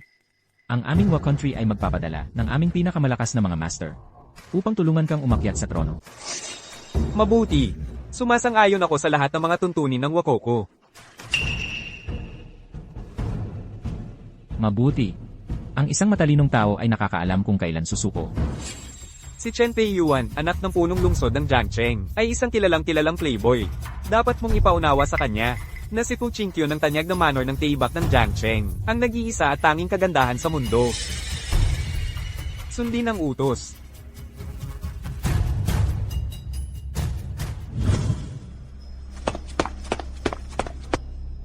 Ulat, humihiling ng pakikipagkita si Ling Yunlong. Bilisan mo, buksan ang pangunahing tarangkahan para tanggapin siya. Dalhin agad si Ling Yunlong sa akin. Opo.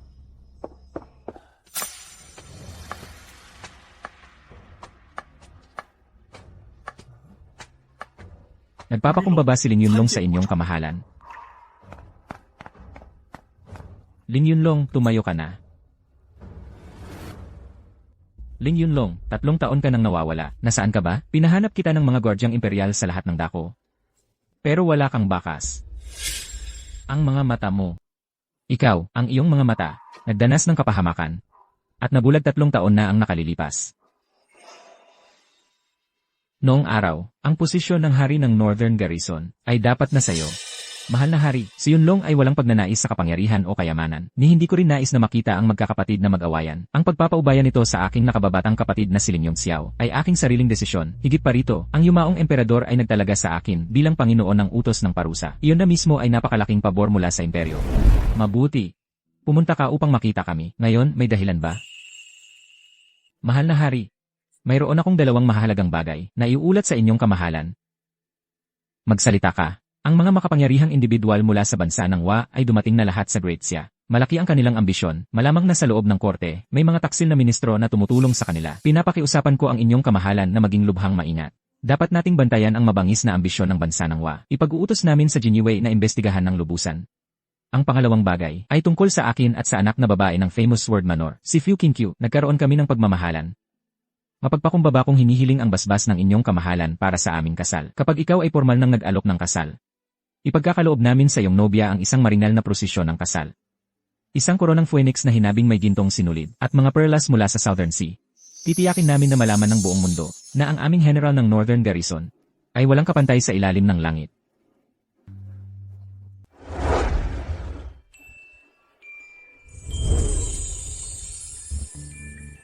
Xiaomi, anong tingin mo sa wedding dress na ito? Maganda ba? Maganda?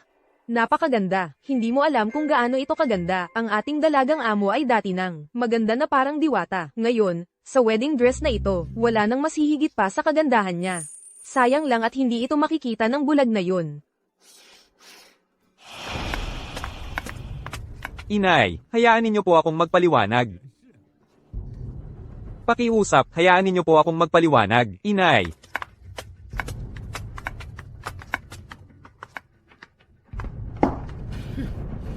Kung hindi ako naparito, ikaw, walang utang na loob na anak, ay patuloy na maglilihim sa akin hanggang sa ako'y mamatay. Ang sarili mong anak na babae, magpapakasal sa isang hamak at bulag na bantay. Hindi mo ba siya itinatapon? Sa apoy, anong klaseng ama ang gumagawa niyan? Inay, napakagulo ng mundo ng martial nitong mga nakaraang araw. Kaya, tungkol sa kasal ni Qingqiu, hindi kami nagpadala ng kahit sino para ipaalam sa inyo. Gulo. Kahit gaano pa kagulo, hindi natin pwedeng hayaan ang isang bulag na pakasalan, ang aking napakagandang apo. Eksakto, paano pwedeng pakasalan ng dalaga ng pamilyang Fu, ang isang bulag na bantay gabi? Kung lumabas ito, saan pupunta ang reputasyon ng ating famous sword manor? Eksakto, kahit gaano siya kagaling, bulag na bantay gabi pa rin siya. Kaya ba niyang magbigay ng disenteng regalo sa kasal? Palakang nangangarap sa karne ng gansa, dapat tingnan niya ng mabuti ang kanyang sarili. Ang isang bulag ay karapat dapat sa mahal kong anak ng pamilyang Fu. Kung lumabas ito, tatawanan ng mga tao ang sarili nila hanggang mamatay. Inay, si Yunlong at Qingqiu ay nakatakda ng magpakasal simula pa noon. Ngayon, pumasok na siya sa ating famous sword manor. Dapat bigyan mo sila ng iyong basbas. Tahimik. Totoo, ang bulag na ito, ang nagligtas sa ating Qingqiu noon, at siya rin, ang nagligtas sa ating famous sword manor. Pero, hindi ibig sabihin noon na pwedeng pakasalan niya ang ating anak. Kuya, sa palagay ko, ang pagbibigay sa kanya ng ginto at mga supply, kasama ang magandang lupa at isang magandang bahay, ay higit pa sa sapat para mabayaran ang utang na loob. Tama ang second master. Sa nakalipas na 3 taon, binigyan natin siya ng pagkain at damit. Matagal nang nabayaran ang anumang utang na loob. Lola, hindi ko hahayaang pag-usapan yon ng ganyan si Yunlong. Maraming taon na ang nakalipas. 3 taon na ang nakalipas. Iniligtas niya ako. 3 taon ang lumipas. Iniligtas niya ang buong Mingjian Manor. Tagapagligtas natin siya. Mabait ang puso niya, at walang katulad ang kanyang husay sa martial arts. Pinakasalan ko siya, hindi lang dahil sa utang na loob. Mahal ko talaga siya. Qingqiu, para lang ito sa ikabubuti mo. Hindi mo ba naiintindihan ang aming mabuting hangarin? Kung pakakasalan mo ang bulag na yon, hindi ka magiging masaya kailanman. Habang ako'y buhay, hindi ako papayag sa kasalang ito. Sinasabi mo bang dahil lang sa kaunting utang na loob, dapat ang ating binibini ay gugulin ang buong buhay niya sa pagbabayad ng utang? Binibini, hindi mo ba alam kung ano ang kahulugan ng pag-aasawa para sa isang babaeng tulad natin? Nagiging tanga ang tatay mo. Qingqiu, huwag mong sundin ang kahibangan ng tatay mo. Makinig ka sa iyong tiyuhin. Huwag mong pakasalan ang walang kwentang bulag na tanga. Ina! Tama na. Ngayon, si Chen Fei Yuan, anak ng City Lord ng Jiangcheng, nagpadala na ng kasunduan sa pag-aasawa sa pamilyang Fu. Handa siyang pakasalan ang ating Qingqiu. Pinagbigyan ko na sila. Ano? Ginang, tinanggap mo ang kasunduan sa pagpapakasal. Para kay Chen Fiyuan, ang anak ng punong lungsod ng Jiangcheng. Oo, Tinanggap ko ang kasunduan sa pagpapakasal para kay Chen Fei Yuan, ang anak ng punong lungsod ng Jiangcheng. Narinig mo na ba ang titulong? Anak ng punong lungsod ng Jiangcheng. Ano ang kanyang estado? Ano ang kanyang posisyon? Paano mo maihahambing ang isang hamak, bulag na bantay gabi na tulad mo, sa kanya? Kung pag-uusapan natin ang estado at posisyon, ang anak ng punong lungsod ng Jiangcheng ay hindi karapat-dapat maglinis ng sapatos ko. Tingnan mo ang kaiyahiyang bagay na ito. Ito ba ang napili mong asawa para kay Chinkyu? Walang galang, walang utang na loob. Nangangahas pa siyang sabihin, sa harapan ko mismo, na ang anak ng punong lungsod ay hindi karapat-dapat maglinis ng kanyang sapatos. Nagsasalita ng katarantaduhan, para na siyang humihingi ng kamatayan. Ikaw, isang hamak, bulag na bantay gabi, may kapal ng mukhang magsabi ng ganyan, sa harapan ng ginang. Sa ngayon, siya ay isang bantay gabi lamang, dito sa aming tanyag na lupain ng espada. Siya ang pinakamababa sa mga alipin. Sino ang ginang? Siya ang pinuno ng aming tanyag na lupain ng espada. Lumuhod ka at magbigay galang agad. Maliban sa kasalukuyang pinuno, walang sinuman ang karapat-dapat tumanggap ng ganoong kadakilang pagpupugay mula sa akin, Siling Yunlong. Bulag kang gago, at hanggang ngayon, ang lakas pa ng loob mong magmalaki. Bulag, hindi ka naman tanga. Alam mo ito ang tanging pagkakataon mo sa buhay, upang maparangalan ang iyong mga ninuno, HMP. Kaya ikaw ang nagiging makatwiran. Kung makapit sa katotohanang ikaw ang nagligtas sa aking apo, at ayaw bumitaw, dahil may narito na nagmamakaawa, bigyan mo siya ng kaunting pilak, paalisin mo na, para hindi siya mapahiya dito. Bulag kang gago. Narito ang 100 tail na ginto, kunin mo at umalis ka na rito. Ang biyaya ng pagliligtas ng buhay ay parang muling pagsilang. Paano ito mababayaran ng pera lamang?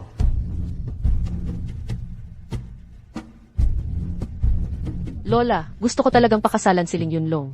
Nakikiusap ako, Lola, ipagkaloob mo ang hiling ko. Kung talagang itinuturing mo akong iyong apo, manindigan ka sa tabi ko. Ako ang magpapasya para sa iyo. Lola, sa buhay na ito, wala akong papakasalan kundi siya. Kung hindi ka sang-ayon, magtatakas ako kasama niya at maglalaboy sa mundo. Bulag kang gago. Anong klaseng gayuma ang ibinigay mo sa kanya para ganyan niya akong galitin? Sa isang asawa na tulad niya, ano pa ang hihilingin ko?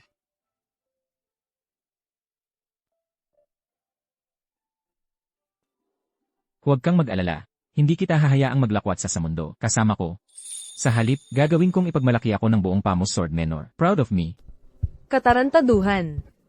Mga gwardya, palabasin ninyo ang bulag at mabahong ito. Anak ng Panginoon ng lungsod ng Jiangcheng. Dumating na si Ginoong Chen Fei Yuan.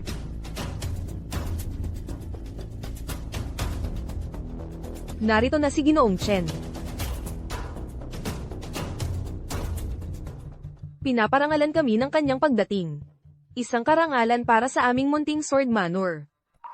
Ito ang iyong anak na babae, si Fu Qingqiu. Tunay nga namang isang kagandahang makapagpapabagsak ng kaharian. Tunay ngang umaayon sa reputasyon. At ito naman ay, Nobyo ko po siya. kasalukuyan pa lang kaming nakatakda, hindi pa kami ikinasal. Ang aming matriarka, paano niya maaaring ipakasal ang aming minamahal na anak sa isang bulag na tulad niya?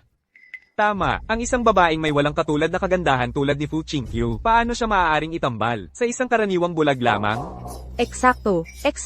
Tanging ang isang anak ng isang marangal at prestihiyosong pamilya tulad ni Ginoong Chen, ang karapat-dapat sa isang kagandahan tulad ng aking apo. Lola, ang gusto mo ay isang pag-aasawang pantay-pantay. Ang gusto ko ay isang pag-aasawang may tunay na pag-ibig. Sinabi ko na ito dati. Ako, si Fu Qingqiu, ay hindi magpapakasal kanino man maliban kay Yunlong. Walang utang na loob na babae ka. Tinatanggihan mo ang mga lalaking napakayaman. Mga lalaking may kapangyarihan at impluensya. Ikaw ang magiging sanhi ng aking kamatayan. Pakiusap. Huwag po kayong magalit, ginang. Ang pagpapahiya sa isang bulag, wala yan para kay binatang Ginoong Chen. Kaya niya yan, sa isang kisap mata lang. Dalhin dito ang aking mga handog sa kasunduan. Hayaan nating makita ng lahat. Ang unang handog na ito ay isang pamanang-ari ng pamilya Chen, isang peres ng dragon at phoenix na pulseras. Nagkakahalaga ng 10,000 ginto. Ang pangalawang handog na ito ay isang makinang na perlas mula sa South Sea. Nagkakahalaga ng 100,000 ginto. Masyado naman pong mapagbigay ito. Ang pangatlong handog na ito ay isang gintong jade bodha mula sa dating pamilyang imperial. Nagkakahalaga ng 1,000,000 ginto. Alam ni binatang Ginoong Chen na ako ay relihiyosa. Ibinigay niya sa akin ang gininto ang Buddha na jade na ito. Ito mismo ang gusto ko. Ang pang-apat na bigay pamanhikan ay libu-libong ektarya ng matabang lupa malapit sa Jiangchen, kasama ang libu-libong pamilyang nangungupahan. Sapat para sa buong tanyag na manor ng espada, na mamuhay ng marangya sa mga susunod na henerasyon. Diyos ko, libo-libong ektaryang lupa, libo-libong pamilyang nangungupahan. Si binatang Ginoong Chen lang, ang may ganoong kayamanan. Ito ang tunay na marangal na pamilya. Ito ang tunay na pamana. Bulag, hindi mo karapat-dapat na makita ang mga bigay pamanhikan na inihanda ko. Napakaganda ng mga ito, pero maririnig mo ang sinasabi nila, di ba? Ito ang pagkakaiba ng isang mayaman at prestihiyosong pamilya, at ng isang tulad mo, parang isang tunay na dragon na lumilipad sa kalangitan. Kumpara sa isang langgam na naghihirap sa puti, walang paghahambing. Siyempre wala, ang bulag na tandang ito, ay hindi karapat-dapat maglinis, ng sapatos ni binatang Ginoong Chen. Ling Yunlong, nakikita mo na ngayon, di ba? Ang mahal na anak na babae ng aming pamilyang Fu, ay karapat-dapat lamang sa isang tulad ni Young Master Chen. Isang tunay na dragon sa mga lalaki. Bulag kang gago, nakikita mo na ang pagkakaiba, umalis ka na lang, tigilan mo ang pagpapapansin. Ang mga tinatawag na regalong pangkasal na ito, ay wala. Ang ibibigay ko kay King Q ay isang maringal na prosesyon ng kasal, isang koronang phoenix na ginto ang sinulid, isang kasal na ipinag-utos ng hari mismo. Isang maringal na prosesyon ng kasal, isang koro ng phoenix na ginto ang sinulid. Akala mo ba ang aking famous sword manor ay isang tahanan ng tsaa o bar, kung saan ka basta-basta magsasalita ng kalokohan? Ang koro ng phoenix na ginto ang sinulid na iyan, ay isang bagay para lamang sa mga prinsesa ng hari. Ikaw na hamak na bantay gabi, paano mo nagawang banggitin pa iyan? Gusto mo bang ang aking pamilyang Fu ay mawalan ng ulo dahil sa iyo? Yunlong, tumigil ka. Ang mga salitang lumalampas sa kagalangan ay hindi para sabihin mo, humingi ka agad ng paumanhin sa matriarch. Yunlong, tumigil ka sa pagsasalita. Pakiusap, nakikiusap ako, huwag ka nang magsalita pa. Sigurado akong hindi mo pa nahahawakan ang dahon ng ginto, hindi pa nga nakakakita. Malamang nakakita ka ng koro ng papel, sa isang bodhisattva na luwad sa sirang templo, at inakala mong kayamanan iyon. HMPH, isang kasal na ipinag-utos ng hari, bulag kang gago. May lakas ka talaga ng loob na sabihin yan. Sa anong katayuan? Alam mo ba kahit kung saang direksyon? Nakaharap ang mga tarangkahan ng palasyo, at magagawa mong isang patang pamilyang hari? Wala ka bang hiya? Bulag, hindi ko noon napagtanto na ikaw pala ay isang hambog na mapagpanggap. Batay lamang sa mga salitang ito, maaari akong magpetisyon sa aking ama na hatulan kang kagad na bitayin. At paano kung kaya ko? Sige, Ginoong Chen, paano kung ganito? Bigyan natin ang bulag na ito ng pagkakataon. Hayaan siyang magharap ng ilang regalo para sa kasal. Kung siya, hindi makapantay sa iyong mga regalo. Ang sikat na manor ng espada ay tiyak na magbibigay sa iyo, Ginoong Chen, ng wastong paliwanag. Gusto ko talaga, panoorin ang isang asong tulad mo na nagmamalaki at magpakahirap ng walang saysay. Yunlong, ang punong lungsod ng Jiangchen, hindi siya ang taong maaari mong awayin. Kung magpapatuloy ito, kahit ako ay hindi na makakaprotekta sa iyo. King Q. Kanina, ikaw, tinawag mo akong iyong nobyo, sa harap ng lahat. Kaya bilang iyong nobyo, dapat kong ibigay sa iyo ang isang kasal na walang katulad. Saan ka kukuha ng isang maraingal na prosesyon ng kasal? Isang koro ng phoenix na hinabang may gintong sinulid, at isang utos ng hari. Tigilan mo ang pangarap. Kung sinasabi kong meron ako, Ay meron na ako. totoong baliw ang lalaking ito. Ikaw, Array, kahit patayin mo ako, hindi ako naniniwala. Ang marangal at mahalagang katawan ni King Q, ang walang kwentang basurang ito, ay hindi karapat-dapat sa kanya. Putang inang bulag ka. Sinira mo ang gintong Jade Buddha na ibinigay sa akin ni Ginoong Chen. Baliw ka, bulag ka at baliw ka. Tingnan mo ang gintong Jade Buddha na ito. Nagkakahalaga ito ng milyong ginto. Walang ingat kang gago. Putang inang bulag ka. Wala ka ng pakialam ngayon. Inay, nanggugulo lang siya rito. Paumanhin, siling Yunlong, bigla lang siyang nagpadala sa init ng ulo. Isang taos pusong pagkakamali lang iyon. Lumuhod ka ngayon, humingi ka ng tawad kay Lola at kay Ginoong Chen. Kung hindi, mapapahamak ang buhay mo. King Q, hindi ang buhay ko ang napapahamak, ang buhay nila. Yunlong, gumawa ka ng napakalaking pagkakamali. Hindi karaniwang tao si Ginoong Chen. Siya ay ang anak ng City Lord ng Jiangchen. Ano naman, ang hari mismo ang nag-ayos ng kasal ko.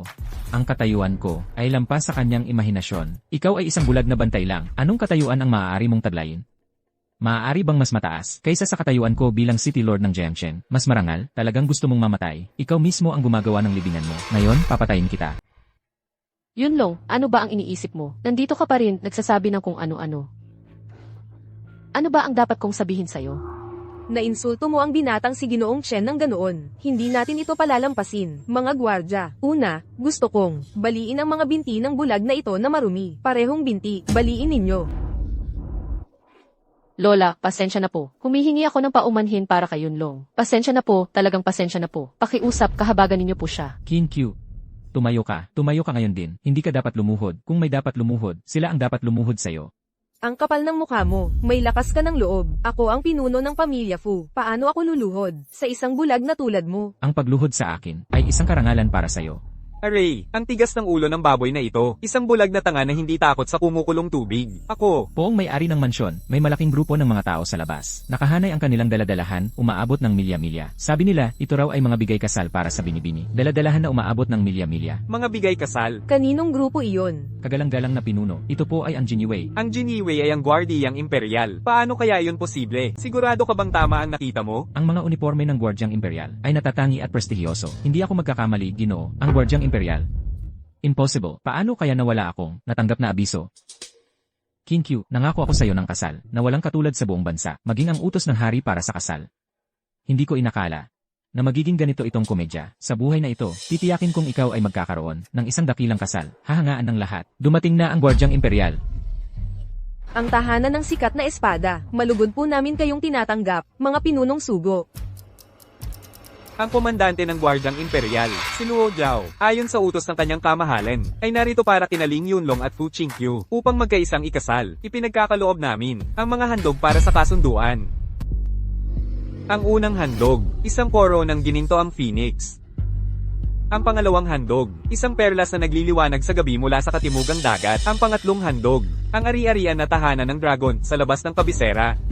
10,000 ektarya ng matabang lupa at 10,000 sambahayan bilang sakop. Ang pang-apat na handog, isang gininto ang talaan at batong jade ng imperyo na ipinagkakaloob kay Fu Qingqiu, anak na babae ng pamilyang Fu ng Jiangsheng. Ang titulo ng unang ranggo na babae ng korte, unang ranggo na babae ng korte, para sa unang ranggo na ginang ng biyaya.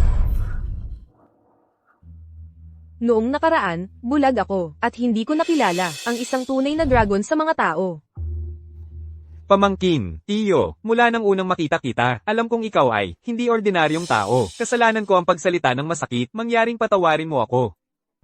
Kami ay may dalang handog na pampasaya. May dala kami ng 100 tael ng ginto bilang regalo. Ngayong alam na ninyong lahat, si Qin Q ay ang iginagalang na unang ranggo na ginang ng biyaya. Ano ang dapat ninyong gawin? Ang buong pamilya Fu ay magmamano sa unang ranggo na ginang ng biyaya. Nako, inay, hindi talaga ito tama. Si Qingqiu ay nakababata. Ikaw ang nakatatanda. Ito, tanggang anak, si Qingqiu ngayon ay ang unang ranggo na ginang ng biyaya. Lumuhad ka. Kami po ay nagpupugay sa unang ranggo na ginang ng biyaya. Lola, nahihiya talaga ako sa inyo. Tumayo na po kayo. Hindi pwede. Qingqiu, ikaw ngayon ay ang unang ranggo na ginang ng biyaya. Kami ang dapat magbigay galang sa iyo. CJ, matagal na kayong nakaluhod. Tumayo na kayo. Impossible ito. Peke lahat ito, kasinungalingan lahat ito. Imposible yan. Ang tatay ko ay nakipagkape sa gobernador ng lalawigan kanina lang ng umaga. Ni minsan, hindi niya nabanggit na may darating na Jiniwei sa Jiangsheng. Lalo na ang tungkol sa kautusan ng pagpapakasal ng hari. Bulag kang gago. Lahat ito ay gawa mo. Isang maliit na palabas lang. Akala mo mapapayuko mo ako, si Chen Fiyuan. Sa'yo? Tumahimik, ang kautosan ng pagpapakasal ng hari ay hindi maaaring pekain. HMPH. Naiintindihan ko na, dahil yon mismo ang dahilan kung bakit walang maniniwala. Kaya siya ay gumawa ng buong palabas na ito para lokohin kayo, lahat kayo. Shen Fei Yuan, naghaukay ka ng sarili mong libingan. Hindi mo maisasama ang aming pamilya Fu sa kapahamakan mo. Chen Fei Yuan, dati, pinapalampas namin ang mga kalokohan mo dahil anak ka ng punong lungsod. Binigyan ka namin ng konting pasensya, pero ngayon, mayroon na tayong kautosan ng pagpapakasal ng hari at narito na ang mga Jiniwei. Sino ka ba para magsalita ng ganyang kabalbalan? CJ, maghintay kayo hanggang sa itapon ko, kayong lahat, sa piitan. Pagkatapos ng isang round ng pagpapahirap, magkukumpisal kayo. Mga gwardya, hulihin sila. Nasa bingit ka na ng kamatayan, at wala ka pa ring pagsisisi. Commander Lu, baliin ang 2 binti niya. Opo, sir. Ikaw, ang kapal ng mukha mo. Ako ang anak ng punong lungsod ng Jiangsheng. Anak ng Lord ng River City. Kumpara sa Panginoon ng kautosan ng parusa, ano sa tingin mo? Ang Panginoon ng kautosan ng parusa. Hindi. Impossible. Ipinagkaloob ng yumaong emperador. Siya ang may kapangyarihan sa lahat ng parusa sa buong bansa. Si Ling Yunlong, ang nagpapatupad ng parusa ng langit. ang ating dakilang siya, Panginoon ng kautosan ng parusa. Ang nagpapatupad ng parusa ng langit, hawak ang kapangyarihan sa buong kaharian. Ito ay ipinagkaloob ng yumaong emperador, ang kapangyarihan sa buhay at kamatayan. Pangalawa lamang sa isa, nakatataas sa libo-libo, isang tunay na dakilang tao. Buti na lang, nakapigil tayo sa tamang oras. Kung hindi, sa susunod na sandali, natanggalan na sana tayo ng ulo. Dahil sinimulan mo na ang palabas na ito, tapusin mo na rin. Kahit papaano, pwede mong sabihin. Kahit ano ang gusto mo ngayon, pwede ko ring sabihin na ako ang Jade Emperor. Walang hiya kang gago. Ah! Ikaw, ang kapal ng mukha mo. Ang pagbaliin ng iyong mga binti ay upang magbago ka na. Kung mananatili kang matigas ang ulo, ang iyong ama, bilang Lord ng River City, ay pwede ko ring tanggalin. Sino ang may kapal ng mukha para tanggalin ako bilang Lord? Itay, kailangan mong ipagtanggol ako. Itay. Sino ang may gawa nito? Lumapit ka. Ako, commander ng Imperial Guard, Luo Jiao. Commander, siksuming na matandang gago. Ang kapal ng mukha mong magpanggap sa kanya. Mga gwardya, hulihin ang dalawang ito. Mga impostor, dakpin sila. Inalis ng hari ang posisyon ng commander kahapon. Wala pa kaming oras na ipahayag ito sa publiko. Kung walang kautusang imperial na may selyo ng hari, hindi ito mapagkakatiwalaan. Itay, patayin silang lahat. Lahat sila. Gusto kong mamatay sila. Mamatay sa harap ng aking mga mata. Chen Hongyuan. Dilat na dilat ang mga mata mo, at tingnang mabuti. Ano ito? Ang kautusan ng parusa. Ikaw ba ay tagapagpatupad ng kautusan? Ang mabubuti sa mundo ay gagantimpalaan. Ang masasama sa mundo ay parurusahan. Ako ang nagpapatupad ng parusa ng langit. Itay, ikaw ang Panginoon ng Jiangcheng. Tumahimik ka, walang utang na loob na anak, Panginoong Arbiter. Hindi ko nakilala ang inyong kadakilaan. Nakikiusap ako sa inyong kahabagan, Panginoon ko. Ang anak ko ay walang alam. Nakikiusap ako sa inyong kahabagan, Panginoon ko. Ipagkaloob ninyo ang kanyang buhay. Tatay, isang bulag na mabaho lang siya. Paano siya maaaring maging ang arbiter ng parusa? At kahit na siya nga, ano naman, kayo ang City Lord ng Jiangcheng. Tumahimik ka, walang utang na loob na anak, wala kang kaalam-alam kung ano ang kinakatawan ng mandato ng parusa. Hanggat ang mandato ng parusa ay nasa kanyang mga kamay, siya ang arbiter ng parusa, ang mga salitang nagpapatupad ng makalangit na katarungan sa ngalan ng langit. Hindi mo ba nauunawaan ang kahulugan nito? Sa ngalan ng langit. Panginoong arbiter, nagkamali ako, Panginoong arbiter. Maaari po bang ipagkaloob ninyo ang aking buhay? Panginoong arbiter, ang mababang opisyal na ito ay handang magkaloob ng lahat ng aking ari-arian sa estado. Nakikiusap ako sa inyong kahabagan, Panginoong arbiter. Mangyaring mag-iwan ng daan ng kaligtasan para sa aking anak kahit ang City Lord ng Jiangcheng. Ay nakaluhod, nagmamakaawa, ang arbiter ng parusang ito, ay tunay na may napakalaking kapangyarihan. Buti na lang hindi tayo nagpatuloy ng away kanina. Kung hindi, tayo ang maglulukso hanggang sa damyugo ang mga tuhod. Sabi nila ang City Lord ay may malaking kapangyarihan at mataas na posisyon na kayang takpan ng langit ng isang kamay. Ngunit sa harap ni Ling Yunlong, hindi siya katumbas ng isang langgam. Kaya niyang utusan ang Jiniwei. Sa wakas, mayroon pala siyang ang punishment decree ng yumaong emperador. Hindi kami karapat-dapat sa kanyang piling. 30 taon sa mundo ng martial arts. At ngayon ko lang naunawaan kung ano ang tunay na kapangyarihan. Yunlong. Kaya nung sinabi mo, higit sa lahat, ang ibig mong sabihin pala ay pagpapatirapan ng mga makapangyarihan. Manugang, nagpakita ng kawalang galang si Xiaomei. Kanina, pakiusap, huwag mo sanang isipin. Magsalita ka ng kaunti mula ngayon, walang nag-iisip na pipi ka. Natatakot ka na ngayon, ha? May lakas ka pa ng loob na magpasikat sa harap ng Decree Master. Hindi ako maglakas loob. Sumpain ka, walang utang na loob na anak, ang buong pamilya Chen ay mapapahamak dahil sa'yo. Master ng Punishment Decree, ang iyong hamak na lingkod ay handang, magpakailanman, na maglingkod sa'yo ng parang baka o kabayo. Nakikiusap ako sa iyong awa. Kaawaan mo ako. Ang batas ay walang awa. Nabigo kang disiplinahin ang iyong anak. Pinabayaan mo si Chen Fiyuan na apihin ang mga karaniwang tao, nag-aastang mayabang at mapanil. Mula sa araw na ito, inaalis sa iyo ang iyong posisyon bilang City Lord ng Jiangcheng. Chen Fiyuan, kasuklam-suklam ang iyong mga kasalanan. Dalhin siya kaagad sa bilangguan ng Jiniwei. Kapag lubusan ng naimbestigahan ang kanyang mga kasalanan, isang ulat ay ipadadala sa hari para sa paghatol. Humingi ng hatol ng hari. Opo, dalhin si Chen Feiyuan. Ihagis siya sa bilangguan. Tatay, sagipin mo ako. Tatay, ayokong mamatay. Tatay, dalhin din si Chen Hongyuan. Opo. Umalis kayo. Qin Q. Sinabi kong ibibigay ko sa'yo, isang kasal na walang katulad. Ibig sabihin noon ay humingi ng basbas ng hari para sa ating kasal. Hindi ko inasahan na magiging isang malaking kahihiyan ito. Ang lalaking pinili ko, si Fu Qingqiu, ay dapat isang dragon sa gitna ng mga tao. Bukas na ang kasal. Mahabang buhay at masayang pagsasama, at magkaanak kayo agad. Ang utak sa likod ng lahat ng ito ay malapit nang magpakita ng kanyang tunay na kulay. Ano ang sinabi mo? Ang kapatid kong lalaki, si Ling Yunlong, sa Fu Family Estate sa Jiangcheng, ay nagpakita ng punishment order. Totoo talaga yon. Nakatago ako sa mga anino. Nakita ko ito ng sarili kong mga mata. Alam kong siya, si Ling Yunlong, ay may masamang balak. Noon, kusang loob niyang, ibinigay sa akin ang titulong prinsipe ng Hilagang Hangganan. Ginawa niya, ang ilusyon na walang interes sa kapangyarihan. Pero sa totoo lang, nakakuha siya ng posisyong mas mataas pa kaysa sa prinsipe ng Hilagang Hangganan, ang Panginoon ng Pautosang Parusa. Ang inyong kamahalan, prinsipe ng Hilagang Hangganan, ang monarka ng Daxia, ay inililipat kayo sa Hilagang Hangganan. May masamang hangarin siya. Dapat tayong kumilos agad. Kung hindi, ang pangarap mong maging emperador ay mawawasak ng iyong kapatid. Ayos lang. Hindi niya masisira ang aking dakilang plano. Sa huli, siya ngayon ay isang bulag na tao na lang. Anong silbi pa niya? Gayunpaman, hindi ka naman nagkakamali. Ipasa ang aking utos. Narito po. Lahat ng lihim na ahente at mandirigma mula Wa ay dapat kumilos. Bukas sa tanghali, paligiran ng imperial na lungsod. Papanumpain ko ang monarka na sumulat ng isang pautusan gamit ang kanyang sariling kamay na isusuko ang trono sa akin. Nauunawaan.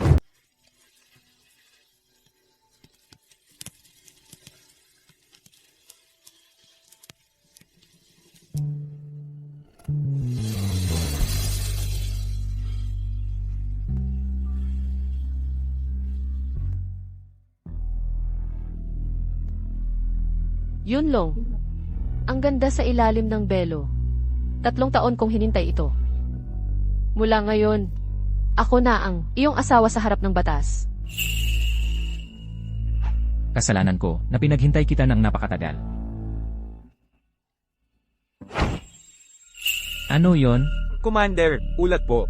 Ang prinsipe ng Shenbei ay lihim na nagpalipat ng piling mga tropa mula sa Hilagang Hangganan. Nakalusot na sila sa daanan. Nakahanda na sila sa ilalim ng kabisera. Higit pa rito, marami sa kanila ay mga mandirigma mula sa Wu. Sila ay malamang nagnanais na saktan ng hari. Anong mga tropa ang kanyang inilipat? Ang Yin Mountain Wolf Cavalry o ang Mobi Iron Guard? Commander, ito po ay ang hukbo ng mga anino. Lihim na sinanay ng palasyo ng prinsipe ng Shenbei. Ang namumuno sa kanila ay ang pinakamahusay na mandirigma ng Wu, si Miyamoto Taro. Ling Yongxiao. Hindi ko inakalang ganito kalaki ang ambisyon mo. Kahit na prinsipe ka ng Zenbei, hindi ka pa rin nasisiyahan. Gusto mo palang maging hari. Yunlong, ano nang nangyayari? 3 taon na ang nakalipas. Ang aking ama ay namatay sa labanan. Ang titulong Prince of Zenbei ay dapat na sa akin. Pero ako, ay alam kong ang aking nakababatang kapatid ay naghahangad ng kapangyarihan at karangalan. Upang maiwasan ang hidwaan sa pamilya, ibinigay ko ang titulo sa kanya. Pagkatapos, naglibot ako sa iba't ibang lugar. At napunta sa famous Sword Manor. Ako ay naging isang bantay gabi. Ang iyong kapatid ay gustong maging hari. Akala ko, pagkatapos siyang gawing Prince of Zenbei, ay masisiyahan na siya. Sino ang mag-akala na lalo lamang nitong pinalakas ang kanyang ambisyon? Gusto pa niyang patalsikin ang hari at kunin ang kanyang pwesto. Hindi ko hahayaang magtagumpay ang kanyang balak. Sa aking utos, magtipon sa Royal City. Oo.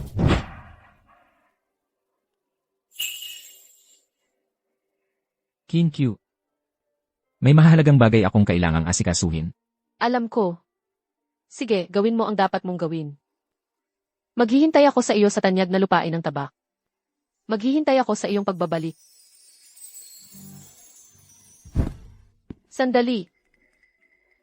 Ang aking tanyag na lupain ng tabak, bagamat ito ay kilala sa mga tabak, mayroon din kaming isang mahiwagang baluti.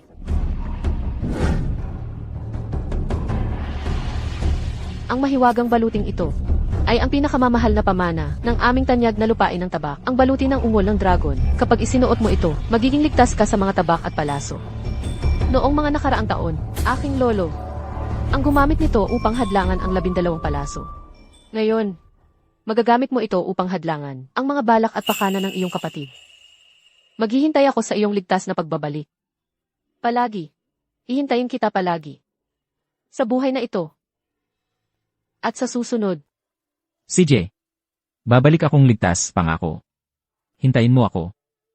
Isuot mo itong baluti. Mas lalo kang kamukha ng Fai Lingzu ngayon. Ang galing ng dating. Sa buhay kong ito, ang aking espada ay isasaga ko lang para sa dalawang uri ng tao, mga kaaway. O ikaw. CJ, ingat ka. Sa totoo lang, may isa pa akong bagay. Itinatago ko ito sa'yo. Huwag mong sabihin. Ihintayin kitang bumalik at sabihin sa akin. Tandaan mo ito. May sasabihin ka pa sa akin. Dapat kang bumalik. CJ, hintayin mong ako'y bumalik.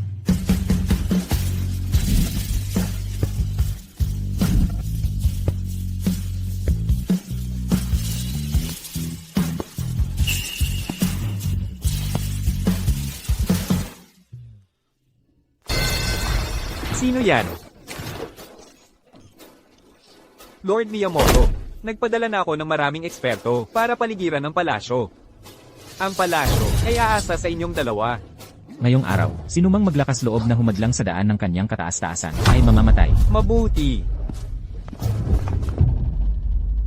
Kung tayo ay magtatagumpay, magkakaroon tayo ng walang katapusang kayamanan at karangyaan. Ito ang benepisyo ng pagsuporta sa tagapagmana. Pagkatapos nating magtagumpay, hindi lamang tayo makakaranas ng walang katapusang kayamanan sa buhay na ito.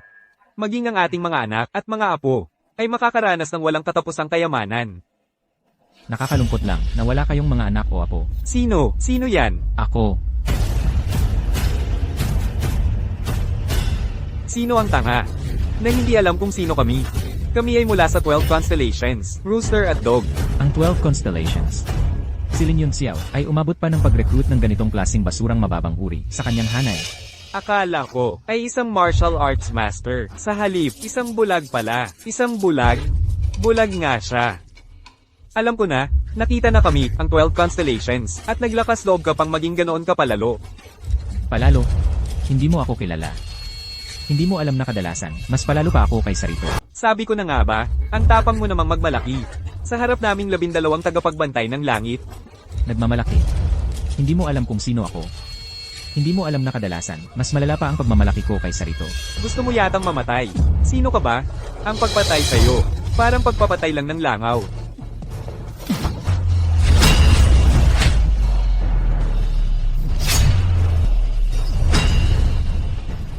Paano naging ganito kalakas? Ang lakas ng taong ito, naubos ang lakas ko dahil sa kanya.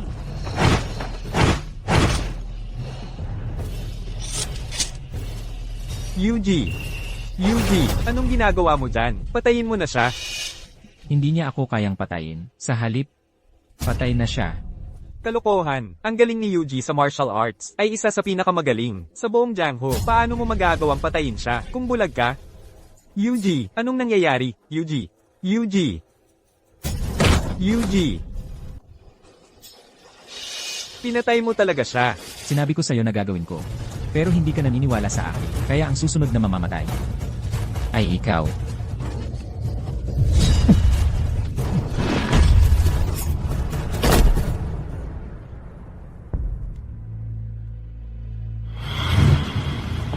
Shenbei Wang, Ling Yunxiao, nagpupugay sa inyong kamahalan.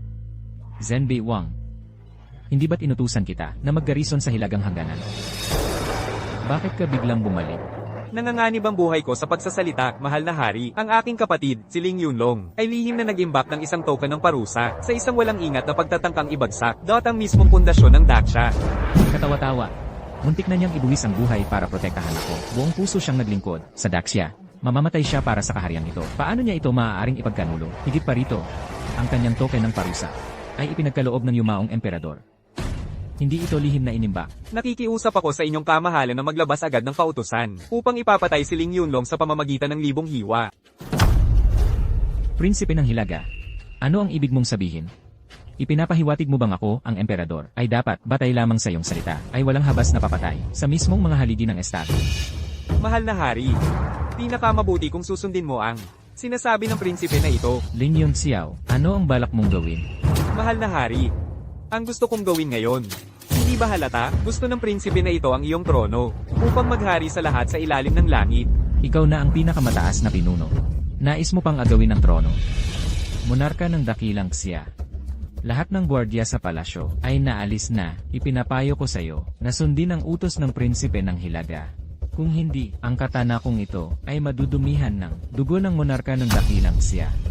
Ling Yongxiao, ikaw, miyembro ng maharlikang angka ng dakilang siya, ay nakikipagsabuatan sa mga dayuhan at nagtaksil sa iyong mga ninuno. Mga ninuno, makakakuha ba sila ng pagkakataon ko sa trono? At saka, ang ginto, pilak at mga probisyon mula sa mga wa ay mas nakikita at nahahawakan kaysa sa mga altar ng mga ninuno. Nakalimutan mo na ba ang matinding galit sa pagitan ng dakilang siya at ng bansang wa? Nakalimutan mo na ba kung paano namatay ang marami sa ating mga general? Nakalimutan mo na ba ang mga utang na dugo ng mga wa? Ang kanilang buhay ay kanila, ang kanilang sama ng loob ay kanila. Tanging ang aking buhay, ang aking sarili. Nakipagkasundo na ako sa mga wo at nagkasundo na. Basta ibigay mo sa akin ang trono. Ibibigay ko ang teritoryo sa Great Wo Kingdom at magpapakita ng katapatan. Mula ngayon, ang pinuno ng Great Wo ang magiging aking hari. Ikaw, para makuha ang posisyong ito, handang ipagkanulo ang dangal ng iyong bansa at maging isang puppet emperor. Paano mo mapapayapa ang ating mga ninuno? Mapayapa, kung buhay pa sila. Marahil gusto nilang matikman kung ano ang pakiramdam ng maging pinuno. Pinuno ng Great Siya. Agad, maglabas ng kautusan ng pagbibitiw. Kung hindi, ngayong araw, tiyak na mamamatay ka. Ling Yongxiao, akala mo ba? Sa pagsuko sa mga wo, mapapanatili mo ang iyong trono. Ang mga wo, ituturing ka nilang parang aso. Maging aso mo ako, ang pinakamalakas. Pirmahan mo na ang atas ng pagbibitiw sa trono. Kung hindi, ipinturahan ko ang kwartong ito ng dugo mo. Nararamdaman ko ang isang malakas na hangarin na pumatay. Mukhang. Nandito na si Ling Yunlong. Ano? Lahat ng mga elite ay hindi siya napigilan? Huwag kayong mag-alala, ang inyong kamahalan. Nandito ako, hindi siya makikialam sa pag-akyat mo sa trono. Bilisin mo, umalis ka na. Wala pa tayong nakukuhang atas. Kailangan mong pigilan siya. Lanan. Ang inyong kamahalan, pirmahan mo na ang atas. Pirmahan mo na. Nandito na si Ling Yunlong. Nandito na siya, Ling Yongxiao, dumating na ang oras mo.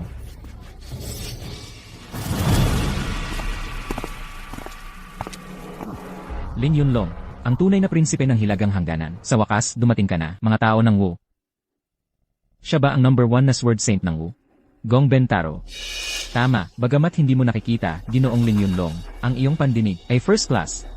Ling Yunlong, pambihira ang iyong lakas, ang aking dakilang Wu ay nangangailangan ng isang makapangyarihang tulad mo. Paano kung makipagtulungan ka sa aming dakilang Wu? Itigil mo na ang paglilingkod sa mga naghihinalo at sa isang bansang tiyak na babagsak pa. Kayong mga taga-Wu, wala kayong kahit anong pagpapahalaga sa tamang asal, hustisya, integridad o kahihiyan. Ako, si Ling Yunlong, ay walang interes dyan. Basta tumango ka lamang. Bukas, sa Gintong Luan Hall ay magiging iyong mapalad na araw ng pag-akyat sa trono at pagtatatag ng bagong panahon. Ang aking dakilang Wu ay maaaring tulungan kang maging ang pinuno ng dakilang siya.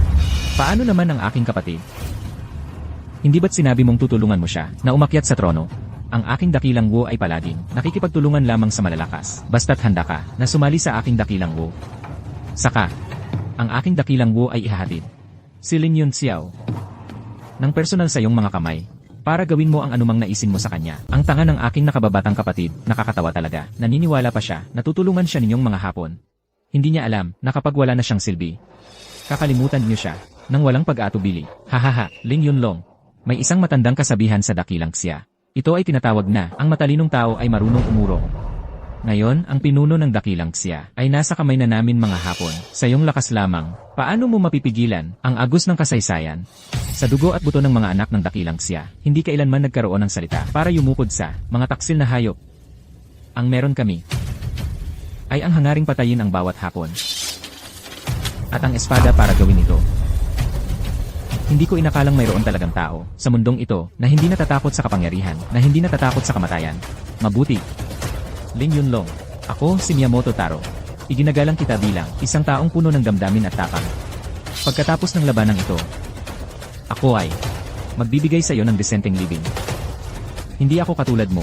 Pagkatapos kitang patayin, sisiguraduhin kong walang ni isang hapon ang mabubuhay. Dudurugin ko ang mga buto mo. Hayaan mong ipakita ko sa iyo ang Niten Ichiryu na estilong panlaban ng espada. Komisan. Tikman mo ito. Estilong Niten Ichiryu. Hiwa ng kawalan.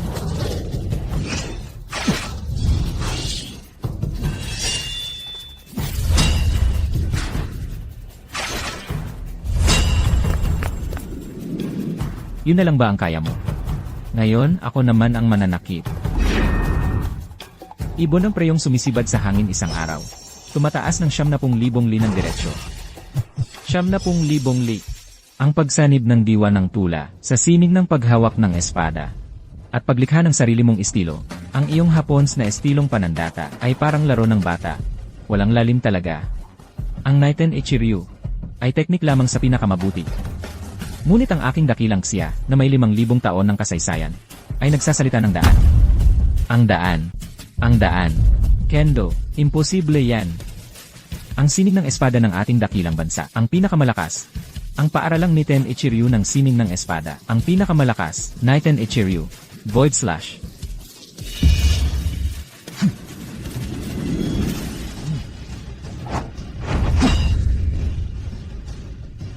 Alalahanin ang matayog na pangarap ng kabataan, na minsang nagnanasang maging pinakamagaling sa ilalim ng langit.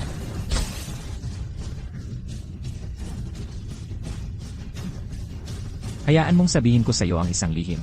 Hindi ako nabulag kailanman.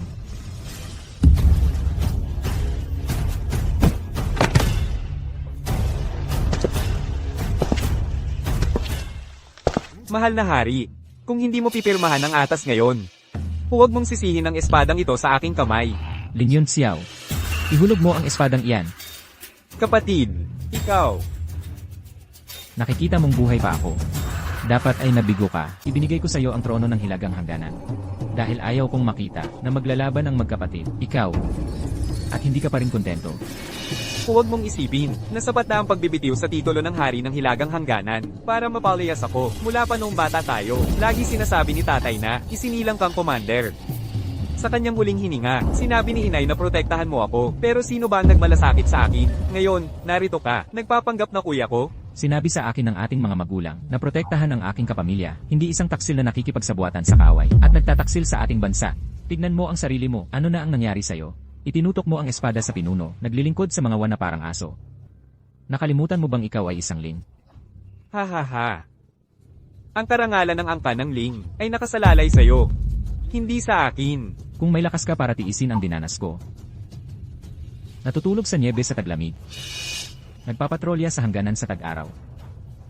Sino ang maglakas loob na hamakin ka? Bakit hindi mo patunayan ang sarili mo? Ngayon, ipinagpapalit mo ang ating bansa para sa proteksyon ng mga wa. Daksha. Lahat ng pag-uusap tungkol sa Daksha ay paraan mo lang para tapakan ako, para umangat ka.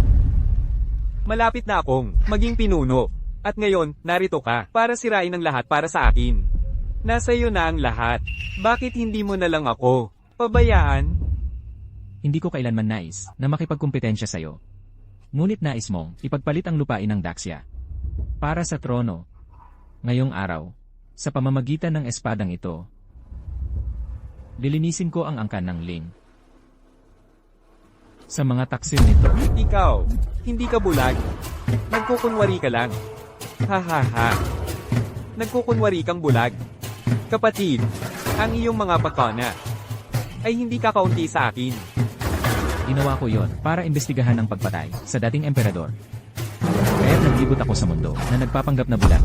Ha ha ha. Hindi mo na kailangan pang mag-imbestiga. Ang dating emperador ay pinatay ko rin. Dahil ako ay mula sa Star Palace, ang pinuno ng 12 bituin, si Zishu. Gamit ang kapangyarihan ng mga bituin. Lin Yun Xiao, nagsasanay ka ng mga sining ng demonyo. Tumahimik ka. Patayin ko muna siya. Saka kita aasikasuhin.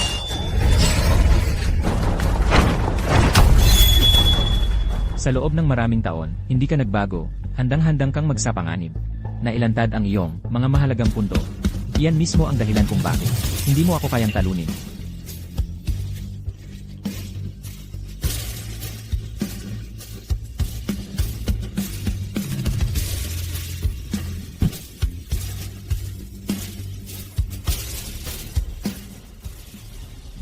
Ang inyong kamahalan, pinatay ni Ling Yunlong ang taksil sa lugar mismo.